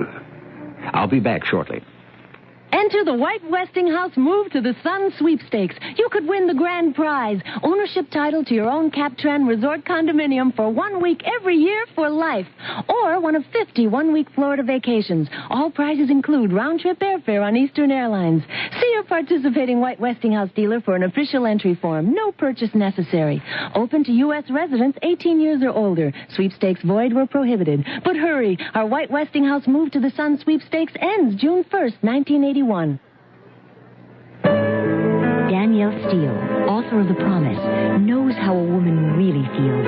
Her new bestseller, Palomino, is about a woman who has everything until her husband leaves, and Danielle Steele knows that sometimes love demands a terrible choice, and sometimes love has no choice at all. Palomino, filled with all the emotions a woman feels, because Danielle Steele knows. Palomino, a new Dell Trade paperback. The Goodyear Spring Sale Rally is on with big savings on Goodyear Tracker LT tires. Tracker LT, the tough, durable tire for your pickup, van, or camper. Get the Goodyear Tracker LT on sale now for just $55, plus 311 FET in size G7815 load range C. Goodyear Tracker LT. Get them on sale at the big Goodyear Spring Sale Rally now. But hurry, the sale ends April 18th at Goodyear service stores and participating dealers. The ninja. They were the assassins of the ancient samurai order, as brutal in their passion as they were deadly in their mission. And today, as the number of victims grows, a horrible realization forms. The ninja live. The Ninja, an erotic thriller 5 months on the New York Times bestseller list. The Ninja, a heart-stopping demonstration of the Japanese art of love and death. Now a Fawcett paperback.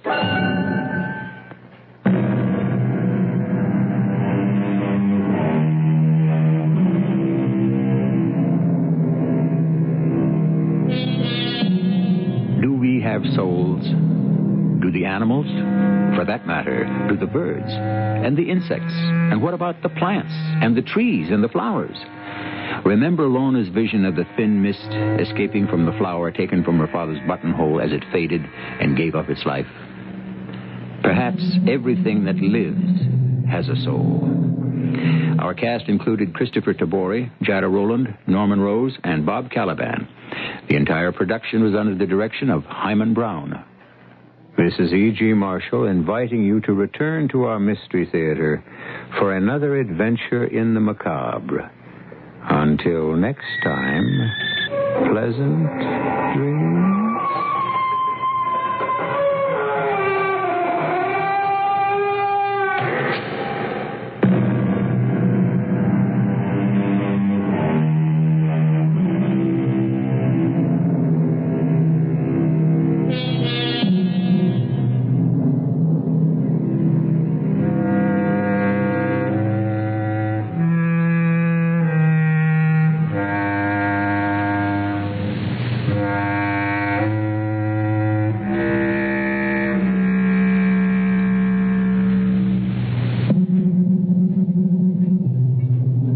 KCMO weather word for the Kansas City metropolitan area. Mostly cloudy tonight and tomorrow. Continued cool. Low tonight near 42 degrees. Tomorrow's high of 66.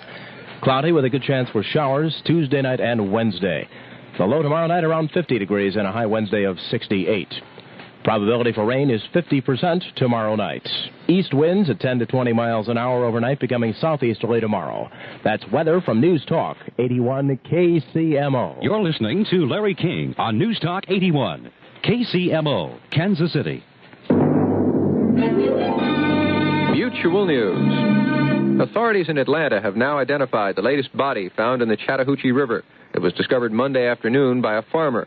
The Assistant Police Chief of Fulton County, Louis Graham, says positive ID has been established, but police are withholding the name pending notification of next of kin. The only thing we have is the fact that he was found in the Chattahoochee River between where two previous bodies were found. He was nude. He's small of stature, about 100 pounds, at the most 115 pounds. Although he's 23, but he looks much younger. Assistant Chief Graham says the death has...